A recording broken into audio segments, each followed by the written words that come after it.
You brought up a lot of amazing research today about anti-gravity and projects that were going on in the 50s and 60s. But it starts in Nazi Germany. Yeah. Yeah. And do you know about like Kammlerstab? Have you heard of that?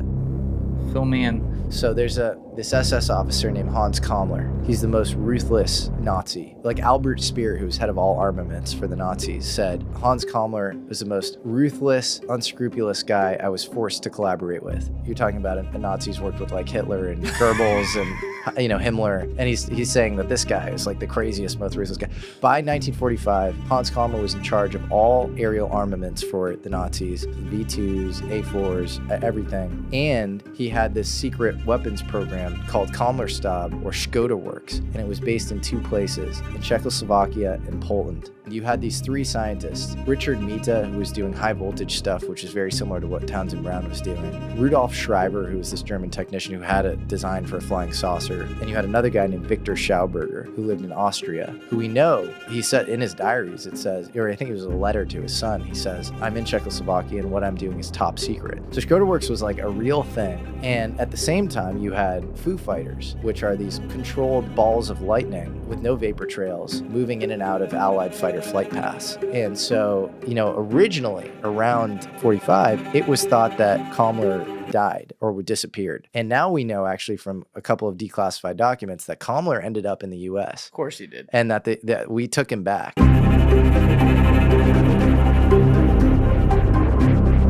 What's up, guys? If you haven't already, please smash that subscribe button and hit that like button on the video. And if you don't have time to watch this episode right now, I'd really appreciate it if you saved it to your watch later playlist on YouTube. Finally, if you'd like to follow me on Instagram or X, those links are in my description below.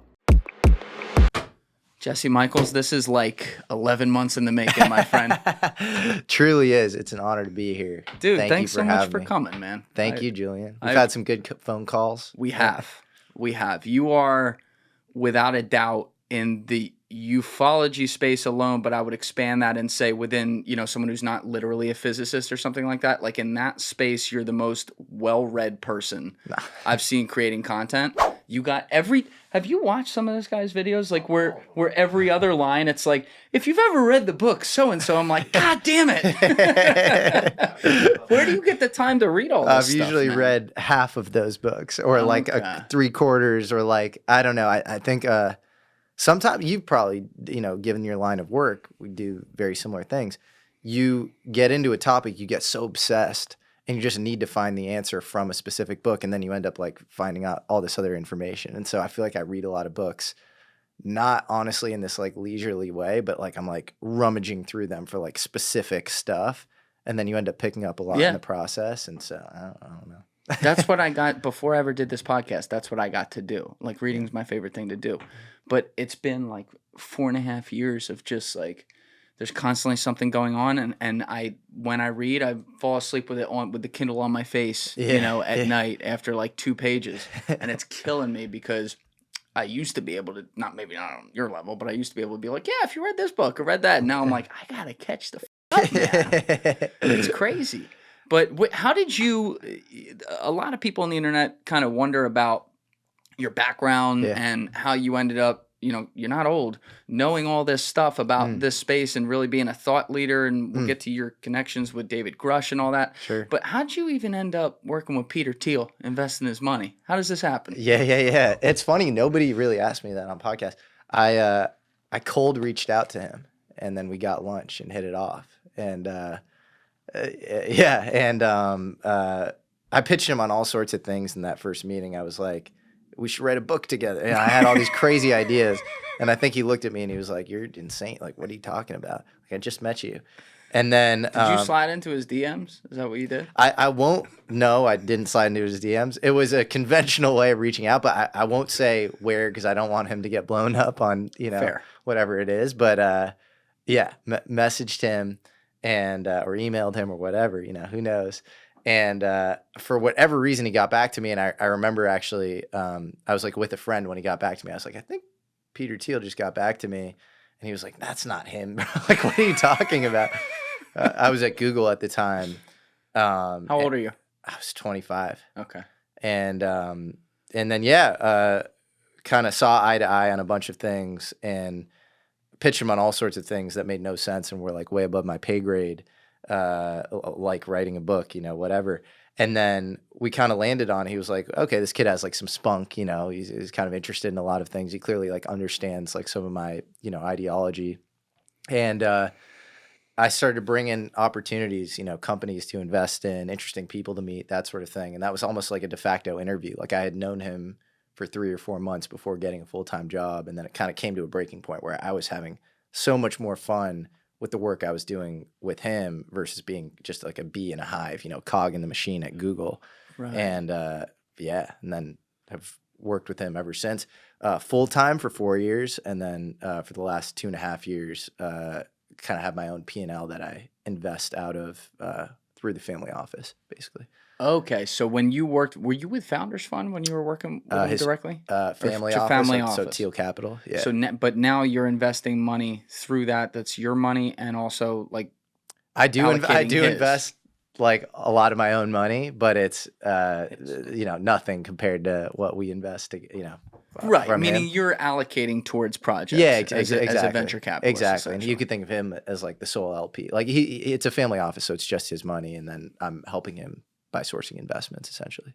Yeah, again though, like you've obviously, if you're impressing Peter Thiel when you're 25 with like your eye for a company or like an idea, there has to be obviously a lot of studious work that gets you that point, but there has to be like an innate talent. So were you like one of those teenagers that was just like looking at the latest startup and trying to figure out what made it go? I did, like right before I met him, I made like a Princeton review of startups. So it's like when you're picking which college to go to, you have like the Princeton Review, you have like, the U.S. News World Report or whatever. And like these are like mostly kind of BS or whatever. But in certain cases, they give you information on which school you want to go to based on criteria that you're interested in. And I always thought if you're joining a startup, you really are like, you have to think like a VC. You have to think like a venture capitalist. Like 90% of those are just not going to work out. And so I was like bored of my job at Google. And so I was like reviewing a bunch of these startups, like thinking about which ones I thought would do well and which ones I wouldn't. At the time, I had no idea what I was doing, but I did that. And then I also, like for a little bit, I was sourcing, like I met Ashton Kutcher randomly when I was at Google through some people. Yeah, super random. But I was like scouting for Sound Ventures, his like venture capital group in LA. Oh, that's right. He has that. Yeah, he has that. And he's actually like very serious about it. And so like, I don't know. I had this deal with AngelList where if I sourced stuff for other VCs and other investors, like I could get some carry or something. So I had that for a brief period, and I didn't even do any deals with it. It was like 2 or 3 months before meeting Peter, and I was doing the reviews and stuff. So I was getting into it, but I was at Google. I was like, an employee at a big tech company. Yeah. So I don't know, man. Yeah, it's kind of crazy. I feel very lucky, and a lot of serendipity, I think, was involved. But even if you're like a cog on the wheel, so to speak, at a major company like that, you're still basically like coming out of college working at Google. Like you have access to learning about how things work on a level that you don't get at most, say, corporate places. No? For sure. Definitely. And I think the seeds of what I'm doing now with interviewing people were really planted, maybe at Google. Actually, before that, like in college, I interned for Charlie Rose and for Jon Stewart, The Daily Show and stuff. So, who the f- are you? What agency do you work for? What agency do you work for, bro? I think like the autocomplete of like Julian Dorey, CIA. It was all one viral curly-haired. That was it. That's Andrew Bustamante. That's who we were talking about before. That's what we're talking about. I love you, Andrew. Yeah, I want to interview. He sounds interesting.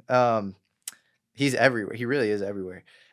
So the seeds were probably planted earlier as far as interviewing people, but at Google, I was kind of getting a little bored of my job, and I had a friend who basically ran talks at Google, so like the TED Talks at Google or whatever. And he was like, "Look, I know you're not the happiest in your job. If you want to bring in anybody who's like high profile or interesting, you just hit him up, bring him in, and I'll give you carte blanche. Like you can interview whoever you want as part of talks at Google." And so I just started to do that, and that was actually the context in which I got in touch with Peter. Is I was like, "Hey, you should come in and speak at Google. Hey guys, for the next 45 minutes of this conversation, Jesse and I went on a long tangent about things that have nothing to do with the rest of the podcast that you guys are here for and what you clicked on. So he and I made a decision for me to put that on my Patreon. If you guys want to check that out, that link is in the description below. We're going to skip ahead now to exactly what you clicked on. Well, let's get to the fun stuff, Jesse. That's why I got you here. Awesome. You are the host of American Alchemy. Mm-hmm. And your channel's now officially called Jesse Michels. You changed the name of it. Yeah. But the show is still American Alchemy. Yeah. Okay. So Jesse Michels, American Alchemy. We'll have the link in description.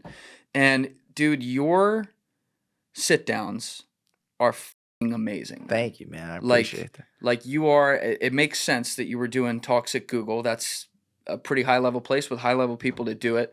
Because as an interviewer, you are excellent and you get a lot out of your people. Your most recent one, I think, was the Danny Sheehan one. Yeah, which, thank you for hooking him up to come in here. I'm looking forward to that. But Stay tuned. That sit down was amazing. Thank you. The amount of information you were able to get him to go into because of your own knowledge is extremely impressive. But, I guess you laid out the history of it. You were talking with people at Google, and then you helped out Eric build the portal. But at what point were you like, hey, I'm really interested in, say, ufology, physics, and some esoteria, if you will. Mm-hmm. I want to go start my own channel. Yeah. It was the pandemic hit. Eric stopped doing the portal. And I think the pandemic for a lot of people is like this forcing function to like do what you're supposed to do in life. And I had that through line of like the talks at Google, the bringing in interesting speakers or whatever in the Thiel orbit, and working for Charlie Rose back in the day and for Jon Stewart and stuff. And so it was always this itch of like, maybe I could actually interview people myself and maybe start a show or something. But it was always kind of in the back of my head. And then the pandemic hit. You find yourself with like, time, I think existential questions get pulled forward, and Eric, stops the portal, and I'm like, okay, like, maybe I'll try my own hand at this. And there are a lot of these kind of fringe topics at the time that it wasn't like a cynical thing, like, oh, I think this is going to get bigger. I was just interested in it. Like the UFO stuff. I was just really like, I think anomalies in science are kind of like tells on like what the next paradigm. And so I viewed the UFO thing as like this very interesting like glitch in the fabric of reality that point to where we're going next. And so that just like took me down these crazy rabbit holes. This show is sponsored by BetterHelp. I hate the feeling of hiding in plain sight. When you have all those feelings bottled up inside of you and you don't feel like you have anyone you can trust to explain them to. October is the season for masks and costumes, but some of us feel like we're wearing them when we don't want to. At work, in social settings, around our family, therapy can help you accept all parts of yourself so that you can take off the mask. Because masks should be for Halloween fun, not our emotions. You've heard me talk on my podcast about how therapy has benefited me a couple times in the past. If I hadn't had a true professional to vent to, someone who could really help me understand my emotions and make sense of them, I would have had a lot more trouble getting through those situations. So if you're thinking about starting therapy like I did, give BetterHelp a try. BetterHelp is entirely online, designed to be convenient, flexible, and suited to your schedule. All you have to do is fill out a brief questionnaire to get matched with a licensed therapist, and you can switch therapists at any time for no added charge. Take off the mask with BetterHelp. Visit BetterHelp.com/Julian to get 10% off your first month today. That's BetterHelp, HELP.com/Julian to get 10% off your first month, and you can find that link in my description below. And that was right around a time when in my life I was experiencing like a lot of kind of trippy stuff. And so right when the pandemic hit, I like saw a couple of UFOs actually, like in a short period of time. And where? One was in Laurel Canyon, where I lived in LA, and kind of crazy. And then the other was in Silver Lake, actually. And then I guess I saw a third, but that was like far in the distance. And so like that was a little more unclear. What did you see? In each case? Well, let's start with the first one. So Laurel Canyon, it was actually it's a really trippy story. I was walking with this girl I was kind of dating at the time, beautiful Costa Rican girl, really nice, and we were walking, and for whatever reason, like alien, like one of us brings up aliens, like, do you believe in aliens? And I was like, yeah, like I'm actually kind of interested in that. And she was like, I definitely believe in aliens. And I was like, I would love to like meet an alien. That would be awesome. Like we're just, I don't know, like messing around. And she's like, it'll happen when you least expect it. And I'm like, what? I'm like, that interesting. But like, you know, that was like this really interesting like point that it was kind of like this philosophical point that she was making. And we're walking by a guy who has a metal detector, and he's like, I don't know, like panning for gold or something, but it's in Laurel Canyon, and it's like, it's sundown. It's like, I don't know, 6:30 or 7 or something. Like it makes like no sense. Like, why is this guy with like a metal detector? He's like looking for it, as she's saying, like this will happen when you stop looking for it. And so like we walk by this guy, and I'm like, okay, like cool. We like move on to other subjects or whatever, and we're having like a great time. And I just see like this clearing like above the, you know, the Laurel Canyon's full of trees. So this little clearing, and just this crazy craft, not like a circular craft. Like it looks like a school bus or something in the air. It's the weirdest looking thing. I've had a couple of people who I've told the story to send me like possible analogs of this thing since. But it looked like nothing I could just ever explain. How like close? Maybe 50, 60 feet, like not far. Yeah. And it just like goes over the treetops. And I'm like, what the hell is that? And then she says that she saw it keep going over the treetops and then like vertically descend like down. Yeah. And I didn't see that part. But like, yeah, that was like a really trippy experience where I was like, what the hell was that? And this is just a regular walk. It's just a regular walk. Sober, chilling. Yeah, not on anything. Yeah. I mean, we could bring her on. She's still a friend of mine. Yeah. She would corroborate it. You keep them around. But so that's like 2020 or?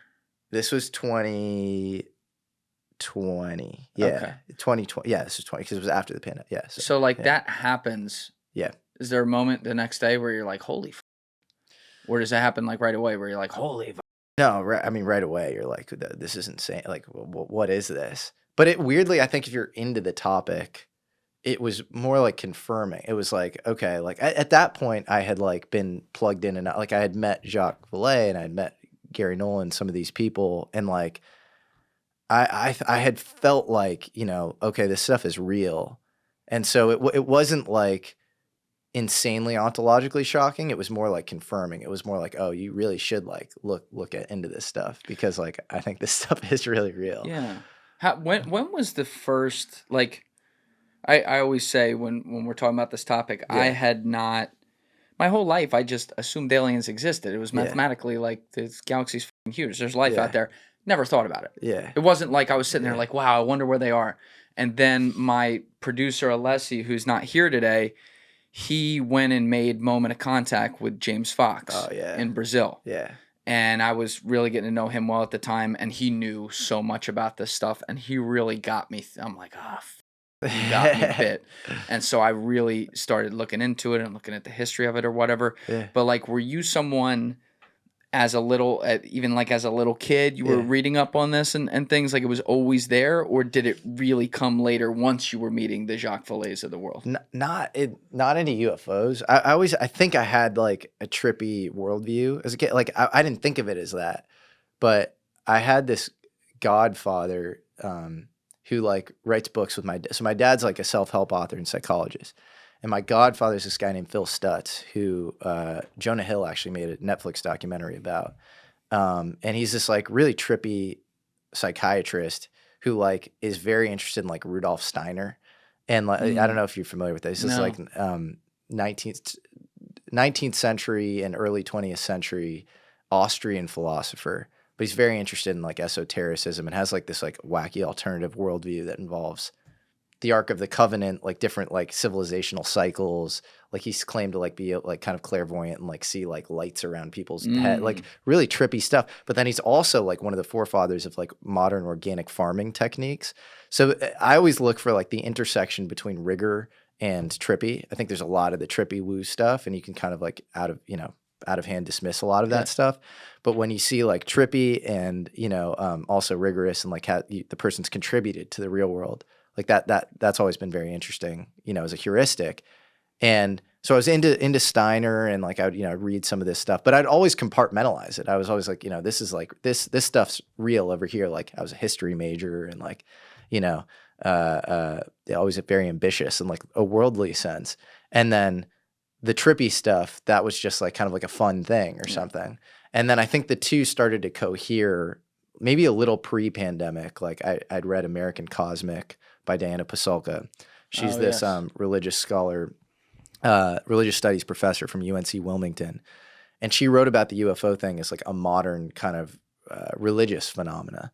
And she wrote it's such a trippy book, man, because like the first half of the book is like this almost like literary critique of modern ufology, where it's like this thing was like built in like a Disney studio. It's like a psyop, like media like shades the way we perceive and recollect a lot of these UFO experiences, which by the way, I do believe. But you're halfway through the book and you're like, oh, this is like not a real thing. Like this is fully fabricated and constructed. This is like a deep state thing or whatever. Like, they want you to believe in UFO, whatever. Maybe it's like experiment with cult creation, or like look at like belief system. I don't know. There are various ways you could spin it, tech protection, whatever. And then like halfway through, you realize she's actually like starting to go down into like the rabbit hole of like UFO stuff, and like the observer and the observed like kind of like, meld or whatever. And like all of a sudden she doesn't have like this impartial distance, and like she becomes this like UFO convert in a sense herself. And it's just such a like mind fuck. It really is this trippy thing. You did a great podcast with her. Well, I mean, you do like documentaries. That was a great documentary interview sit down. Thank you, with Diana. She's the best. She's awesome, and I think she's almost in some sense like a modern mystic or something herself. Like she's clearly like this intense truth seeker. So I think the two cohered like around the kind of trippy random history of intellectual history, and then the UFO stuff really cohered around the pandemic. And interestingly, I think there were a record number of UFO sightings in 2020 as well, just like en masse and large. I think the pandemic itself, when you pause and you evaluate your life and you're like at home and you're not like in this like kind of busy mindset, I think you start to experience maybe an expanded worldview, and you start to think about like some of these deeper existential questions, and maybe interact with other worlds or other timelines, or I don't quite know how this stuff works. We can get into some of the theoretical models as to how it might, but I definitely experienced that myself. So what do you think, when you look at the potential that an advanced civilization, whether it be aliens or future humans, who I think by my definitions are aliens as well, the fact that they allegedly show themselves, let's even assume that 99% of claimed sightings aren't real. That still leaves, at least some that are real. So if they show themselves, and yet they're supposed to be this highly advanced society that could be invisible, move at the speed of light, so you can't be seen, walk among us and not have people know it, yet they'll have these little tin cans in the sky, so to speak, that defy gravity that at least we could see. I've always wondered if that's the kind of thing where they could fuck with us and they could simulate these things ahead of time, i.e. a UFO crash. What kind of advanced civilization is crashing like a basic bitch crashing their fucking Maserati after having two drinks? Yeah. You know what I mean? Yeah, like, totally. Couldn't they simulate that ahead of time to be like, for example, 1994, the Zimbabwe sighting. Let's see what happens when we put a couple little alien men in front of these 6, 7, 8-year-old kids back in the woods and have them have telepathy with each other, and then extrapolate that to see what happens when the kids tell all the adults about it and how it affects society. Yeah. Do you think it's possible that they could be that, and we're totally guessing here, obviously, it's totally theoretical, but do you think it's possible that they could be like simulating that stuff ahead of time as a part of, their interest in us as a subject? That is what I think. Yeah. Like if you're running experiments on like this like snow globe of like little like, critters, ants or something, or like this idea of like cellular automata where we're all like nodes or something. I think we don't know why these things are happening, but if you wanted to sway, society in some like different teleologies or whatever, like these things, first of all, it has a lot teleology, like a direction with meaning. But so that's not a Peter Thiel take. No. A teleology, like a phrase that he says or something. That's funny. Well, Josie. yeah, right.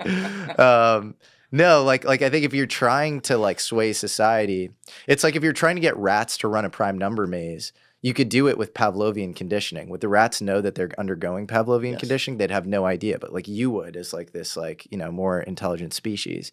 Yeah. And so I think a lot of this stuff is inherently absurd. It's high strangeness. And how do you work on consciousness, on like the consciousness layer? Like you would like, it's like the Zen koan, the sound of one hand clapping, like that confuses you. Like that, like what is that?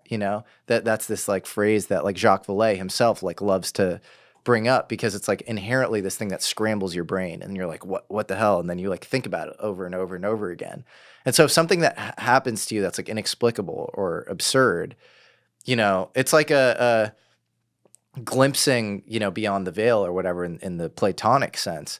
Where, it's like, there's actually a guy named James Madden who I want to interview who like writes about UFOs in this context. It's like a hyper object outside of the cave that causes you to contemplate another world, but it causes you to do it by literally like breaking all of your rational kind of priors. And so I think it's clearly working on that meta layer. Like, do I believe like the people who are like, Eisenhower in the 50s or whatever signed a treaty, and it was like all the the Nordics. Right. The Nordics and the Greys, and like, we became medical experiment subjects or whatever for, in return for like some advanced technology or stuff like that. I don't really think so. I think it's working on our consciousness layer. And I think even some of the like weird, possible physical implants, which I'm vaguely sympathetic to without having like a ton of, firsthand evidence. You hear a lot of stuff around that. Even that would probably be more like just kind of fucking with us a little bit and causing us to think a lot about what those things are, what are their motives, and what do they want from us. And so I think something clearly around consciousness is happening where we're being primed. Our consciousness is being primed, and that's moving us into the next epoch, whatever that means for humanity. But I'll tell you one thing: if you just look at tech and where it is, and where we are in our kind of primitive consciousness or whatever, it's not going to work. Like this thing, just a straight line, no teleology, very bad, very destructive. Yeah, like that's just not good. We're going to hit the great filter. So the optimistic take. And maybe there's a dual, they're factions, right? Maybe they're ones that are trying to enslave us and ones trying to raise our consciousness or whatever. But like the optimistic streak of this is like, it's causing you to like contemplate and think in a way that you wouldn't through like pure absurdity, through like brain scrambling, in a way that like will cause mankind to, reach another level. Sure. But if you go like the enslaved angle, technically, if we are the Pavlovian rats. Yeah. That's a form of enslavement. We just don't know it. Sure. Right? Yeah. Because we're, doing all this weird shit to each other, fighting over politics or, people exercising free will and doing bad shit. Yeah. And they're like, oh, wow, look at that. Yeah. Look at what that rat did or whatever. And it's like we're in this blissful ignorance. But it gets weird when you start to think of that and tie that to like consciousness and what that is. Yeah. Because, of course, where I go with this, because my brain that's what it thinks is it's like, okay, who is God then? And is there a God? And is there something above all this? And does that mean it's above an alien civilization in this way, right? Yeah. Like, is there something that created all these things across the galaxy that could be like that last scene in Men in Black where it's just, we are a speck of a speck of a speck of a speck. Like, do you believe that there's like a creator that exists above everything? I do. Yeah, I believe. Me too. Yeah. And I think if you look at most traditions, there are humans, there's God, and then there are beings on the way to God. They're demigods, they're angels, they're, all sorts of, and then they're like hybrids sometimes in the form of Nephilim or, Zechariah Sitchin's Yes. Anunnaki or whatever, Yeah. which I'd place in another bucket than religions. But like these are common tropes, is what I'm trying to say. Like it's actually unusual to find a tradition in which there's nothing between man and God. And in certain cases, you have a taxonomy of angel hierarchies as well, whether it's St. Thomas Aquinas or Syrian Neoplatonists, Iamblichus, or you have a lot of these guys sort of with like specific angels, kind of like literally descriptors next to them and stuff. It's pretty interesting. So. Do you think some religion could be? I'm saying this very broadly, but do you think some organized religion could be like a pretty good set of stories that are a useful distraction to kind of understand our meaning while we're here? Yes, but I would say it less cynically, because I think in some ways, we might be seeing the source code or whatever. I wouldn't call the source code aliens because it's unclassifiable. We don't know what these things are. But like whatever we're more scientifically investigating is probably the underlying thing behind a lot of these religions. But that shouldn't make one cynical, because I think you can have two things simultaneously be true. You can have one faction of these sort of, aliens or angels or demons or whatever trying to stoke violence and cause us to, be enslaved, cause us to like stay with like lower consciousness or whatever. And then you could have another faction that uses religion as an initiation path. And, I think if you look at, it's like, I'm sympathetic to a lot of the ideas that like Jesus, for example, kind of misdirected a lot of people. And like misdirected. Yeah, like John Locke wrote a book called The Reasonableness of Christianity. And even the concept of mysteria, this Greek word for religious mystery, it's just it's literally only for the disciples. The disciples will know the truth, and then nobody else will are ready for the truth. You have to have ears to hear the truth. And I'm just using Christianity as an example, but I think there are others. And so that to me, that model, which also like William James in the Varieties of Religious Experience kind of talks about as well, this idea of kind of like maybe some sort of inner circle, and then kind of outer rings. The outer rings go to they do the kind of prosaic religious thing, right? Like you go to church, you go to synagogue, you engage in the rituals, and it's like kind of this cultural communal thing. And then they're kind of like the mystics, and they're like just going for like the truth. And you can do that through, I think, science. You can do it through religion itself and like spiritual purification. I think you can go for that, in many different ways. And I think some of this touches on kind of Gnostic ideas. What do you mean? Well, Gnosticism is like, it's a really poor kind of poorly defined group of there were Gnostics like post Jesus or whatever, but really it's like everything outside of like the Council of Nicaea and like the kind of straight up canon, and then there's like there specific kind of like esoteric orders that are kind of associated loosely with Gnosticism, but it's like this poor amalgamation of like a bunch of different things. The way I'm using it here is like, I think a lot of Gnostics are sympathetic to and there's this author named Hans Jonas who writes some good books in this area. This idea that like man himself is godly, and it's like namaste or whatever is like I say hi to the God in you or something. You're getting to what the Templars think, essentially.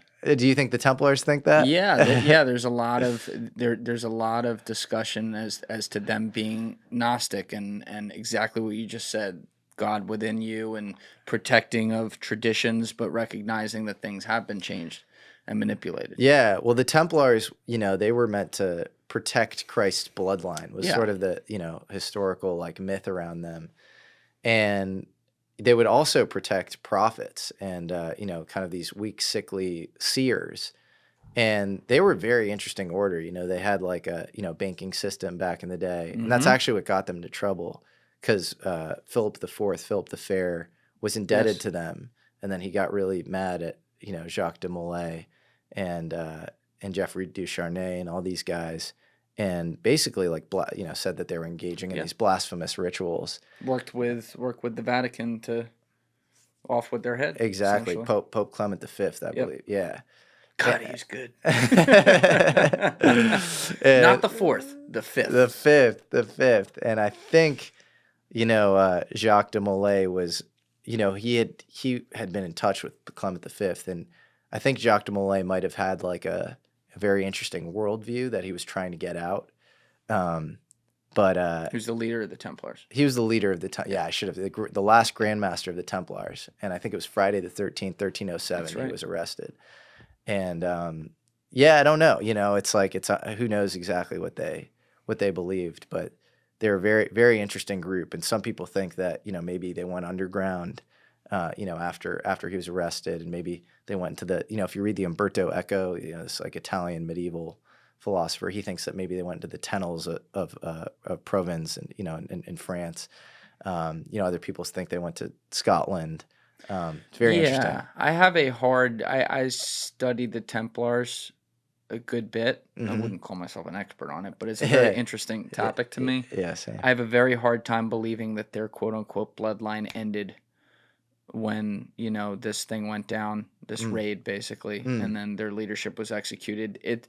They had their hands on too many alleged secrets, and they had too much multi-country organization. Yeah. I mean, you point out the banking system and shit. Like, yeah. They were so advanced and operating on their own as this weird, like, warrior monk kind of thing, where all the Templars then had to put their money into the Templar group, like they lived well among all the Templar, but like it had such a fraternal type feel to it that I struggled to believe that it just went out like a light like that. I would imagine it was kept alive. If you can start to pull at evidence and maybe use a lot of circumstantial things at best to try to tie it to like Freemasons or something like that. I don't know the answer to those things, but the concept of like protecting the bloodline of Christ or something. I mean, you want to talk about an ontological shock type thing. I mean, holy shit, bro. Yeah, it's fascinating. Well, I think in some ways they were protecting at least Rudolf Steiner wrote a book, actually, the guy I mentioned, the 19th century Austrian philosopher, about the Templars. And he says that the Holy Grail is actually a metaphor for the human heart, and that kind of the macro war or whatever, the cosmic war actually goes on inside the human bloodstream. And that the Templars' rituals, they were simulating Peter's denial and like all sorts of like biblical stories and like these things that they would do. And he would say that it was all about almost self-purification. These were like self-purification rituals, and that you might be able to attain sort of a Christ-like consciousness or state or something through some of this stuff. And that the Templars were in order to protect, I mean, even like exoterically, they were there to protect pilgrims. And you had the hospitaliers or whatever, who were like the medic side of that. So that was kind of their explicit intent. And then, who knows? It's all very interesting. We go a lot of different places. Da Vinci Code. I really want to get that author in here. Dan Brown? Yeah. Go to New Hampshire. I've been working on it. But have you? That'd be awesome. He doesn't really do podcasts. Yeah, he's pretty off the beaten path. Yeah. He's really cool, man. I mean, what a good... Yeah. I love... actually, Angels and Demons. I thought that was fantastic. Yeah, I've literally read the books. Like the movies are great, but like I've read the books. He's a really good writer, and the stories are wild. And like, I mean, it is a fictionalized story, and it draws on, some imagination. But there's a baseline of intense historical understanding of symbology and culture and religion that exists within those pages that is just wildly fascinating to me. I agree. But I got you on this tangent because you were talking about Gnosticism. I got you off that. Sorry. Yeah. Continue on that. No, I don't know. I think. Well, I guess we were going back to the kind of alien thing. Like, are aliens like at all? Do they have to do with religion? I think the easy, cynical like way to like write off religion is like, oh yeah, like they've been like messing with us and like causing like holy wars, but like really they just want the bloodshed or whatever. They're like mining us for like bad vibes. In the case of like Robert Monroe's, like had this concept of, he studied consciousness in Virginia or whatever, and he had this idea of loosh and like these negative entities mining loosh. How would you do that at scale? Through like manufacturing wars or whatever. I think it's easy to like get into that like line of thinking. And then I think there's maybe another interesting line of thinking that's like, religion can be this like really cool kind of initiation path. And there's actually like a lot of truth in religion. And it's so easy to like dismiss the Bible out of hand, but actually it's like this. And if you read like both the Old Testament and the New Testament, like these are profound texts. They're like so fascinating. Yes. And they're texts I think you get something different out of depending on the level of like that you're at. And so it's important to like I think revisit these things. And you make a good point. There's definitely a level of truth that exists within there. And look, there's human error, there's passed down stories, there's things that are written hundreds of years later, there's translations that are translated fucking 12 different ways that get confusing. But it's called the greatest book ever written because there's something at the core of humanity that exists in there. Now, like, you can separate out all these things. You can separate the history of it versus what might be more fable and fairy tale. You can separate out the religion and maybe the power structures that took advantage of that and continue to take advantage of it for not good things. And you can separate out the piece of religion that brings a lot of people something awesome in their life where, I always say this, with these organized religions, most of the people who are part of it, it's used for positive in their life. And it's a great thing. It's a small percentage of people that use it for power or domination over others, or no, I say this, so fuck you and whatever you think. And unfortunately, that's what gets attention. But like, you can separate all these ideas and realize it's complicated. It gets weird when you look at it through the more esoteric sense and you see some of the things within there where, kind of like what Diana Walsh Pasulka looks at, where it's like, wait a second, is there like some code in here that means some things that we don't, which that we didn't previously understand? Like that topic is so fascinating to me because you don't like with a book that holy, the people who put it together, it's almost like there's something coming to them. There's these ideas or knowledge, secrets from the universe that maybe have been passed down enough that there's still that kernel of truth there.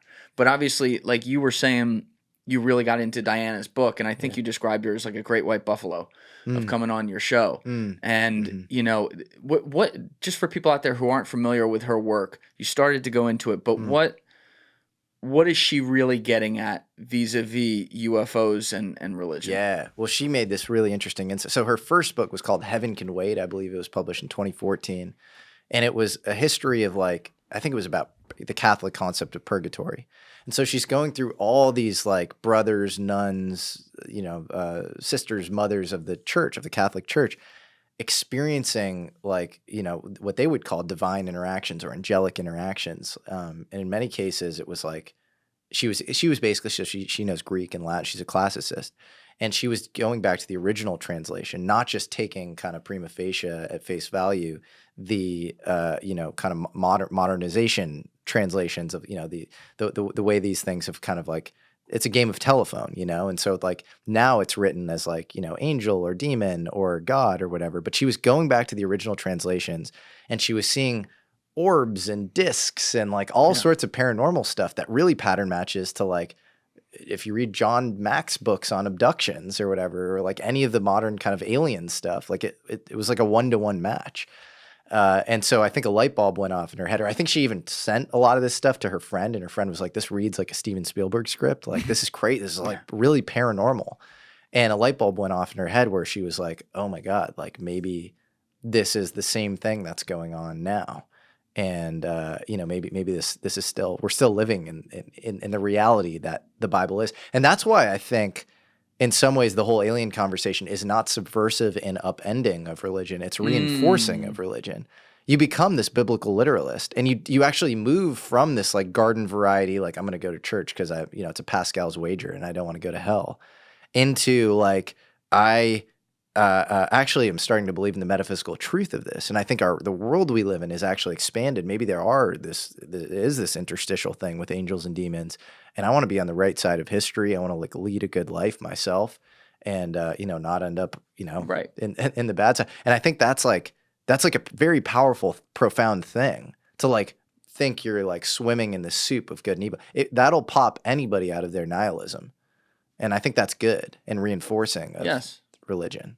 Do you think like whether it's studying Diana or talking to many other people you have, where this whole, maybe I'll take it a step farther and say maybe even some of the, like the angel and demon stuff that comes up with it. Do you think it makes you more open to not necessarily like, oh, this religion's right or something like that, but like, all right, maybe I should look at some other stuff that I previously wrote off.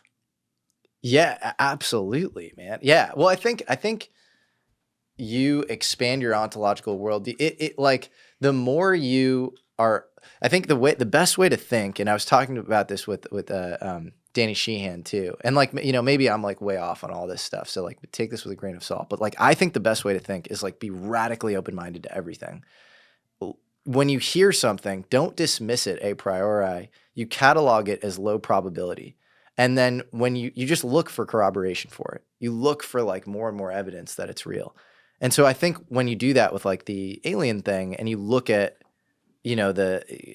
all the sort of, this body of like religious evidence, and you can dismiss the stuff around religion and say, it's religious in nature. So like, it's not evidence, but it's like, that's what everybody was like for the last like few thousand years.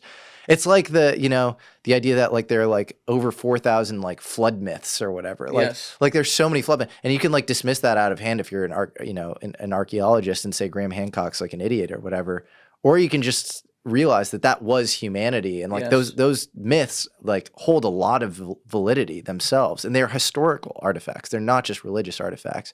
They're also across like every. They're so disparate. They're uncorrelated. Exactly.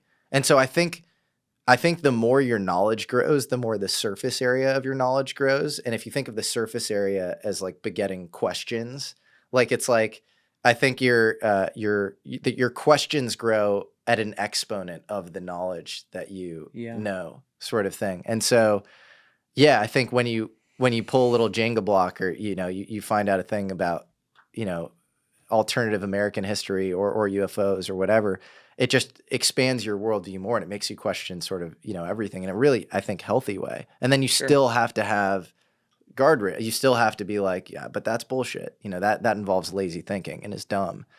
And but most people they're sort of like, they don't realize how epistemically like blocked they are. Yes. And I think that, it would be, I don't know, it'd be awesome if we could change that as a For society. sure, yeah. Listen, across everything we do, all everything. Communication, it would be amazing if people could be more like, wow, that's an interesting idea. How'd you arrive at that? Yeah. Rather than, just like, fuck you or yes. Yeah. But, I mean, we're talking about the open source stuff, right? Like the things we can see, reading the Bible, reading ancient text that's available to the public. Yeah. There is still a power structure that exists across different religions around them. In the case of, say, Christianity and more specifically the Catholic Church, obviously you have the Vatican. And, I used to, for 6 months of my life, I lived like a quarter mile from the Vatican. Oh, wow. And at the time, I was like, oh, wow, that's awesome. Didn't have any appreciation for thinking about like, holy fuck, there's some secrets of the universe potentially in there. Yeah. But like, you brought up the Council of Nicaea and everything, which is something that I feel like is very under discussed in history. But, that's where, say, all the source data was amalgamated into what we, the public, will end up being able to have by a very powerful few that has continued that tradition all the way through to now, where the Vatican is a country and has everything.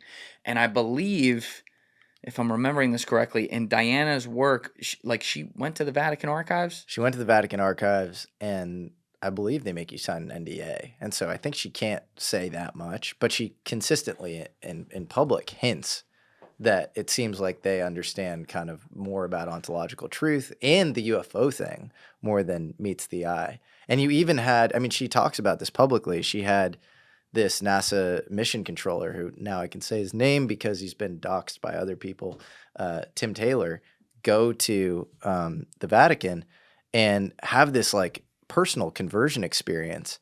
And I think it was a really trippy experience for him, where he was like reading through like stuff they had on like Copernicus and Galileo, and somehow that reinforced his religiosity. Like he became a hardcore Catholic after that.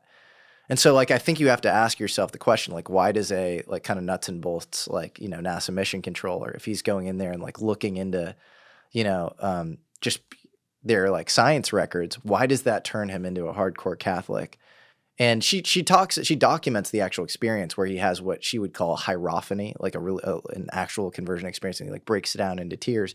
And it could have just been this spontaneous thing, but she hints, even in her interview with me, that like somehow what he was learning scientifically that they had reinforced his religious worldview that was a little more kind of like he was going through the motions before that experience, and then it became alive for him. And I think that's actually a common experience for a lot of people, is they have these sort of like pivotal moments in their life where they just convert. And like we brought up St. Thomas Aquinas. I think he was working on like Summa Theologica, this like rational discourse on Christianity, this justification for Christianity. And in Catholic Mass, I think he had, I don't know if it was a UFO experience, but some sort of paranormal, like felt like he was touched by God and just stopped speaking and like stop. You know, he was like, I know the truth or something. And like, this is all, I can't even evangelize it, but it became this like much deeper sort of like true knowing. No, that's actually the root of gnosis, is the Greek, or Gnostic rather, the Greek gnosis, which is to know, but it's to know. It's the difference between me saying, the concept of like a Snickers bar versus like you eating a Snickers bar. Yes. Like and so like knowing God intellectually is very different than, maybe experiencing God. And so like, I don't know, I'm probably having that experience, but I think that seems to happen kind of consistently, and at least Pasulka relates it to the UFO thing. Well, the dirty little secret underlying a guy like, what was that guy's name? Tim Taylor? Yeah. Is that right? Yeah. Underlying a NASA scientist going and having this conversion to Catholicism based on allegedly what he sees, I guess, in the Vatican archives, is that, we've always had this division across human history of science and religion. Mm. One can't exist without the other, but they're oil and water. They do not coexist. Like, they can't exist without each other, but they do not coexist well on top of each other. When in reality, the science is the quest to, and I'm really being broad right now, so don't kill me in the comments, but like science is like the quest to figure out what we can about our reality and about the universe and about the things around us. Pretty much anything you point out, like, oh, scientifically, why is this table that way, right? And religion is the same quest, except it more has to do with where we came from and where we go when we're out of these bodies, these machines we're in for 90 years if we live a good long life. Yeah. And yet, you have the famous stories in history where like Galileo gets banned by the church and imprisoned in his home because he has the audacity to talk about whatever it was, the solar system and things like that. And the church is like, no. But does that come from the fact that the church knows a lot of this stuff and there's just a power structure that wants to stop the masses from knowing it? So they hide behind no, this is religion, you have to have faith. When in reality, they're operating on a level where they're scientifically aware more than anyone else. Right. Or maybe working on behalf of something else. I don't know. Sure. But yeah, totally. I don't know. It's the Vatican was definitely like it's almost like the first intel agency or something. I think that's fair. I think that's very fair to say. Very like, hardcore. They just, they had all the, the knowledge, the power, and I mean, are you familiar with like Giordano Bruno? Like he had this sort of like many worlds theory, 16th century guy. No, I'm not. Just another example of Galileo, where he had it was almost like the multiverse theory or something, but like a proto example of that back then. And I believe he might have been actually like Queen Elizabeth. And I think was it King Frederick maybe of Bohemia. I think Giordano Bruno might have interfaced with them, because I know like John Dee and Edward Kelly and stuff. Like a lot of these.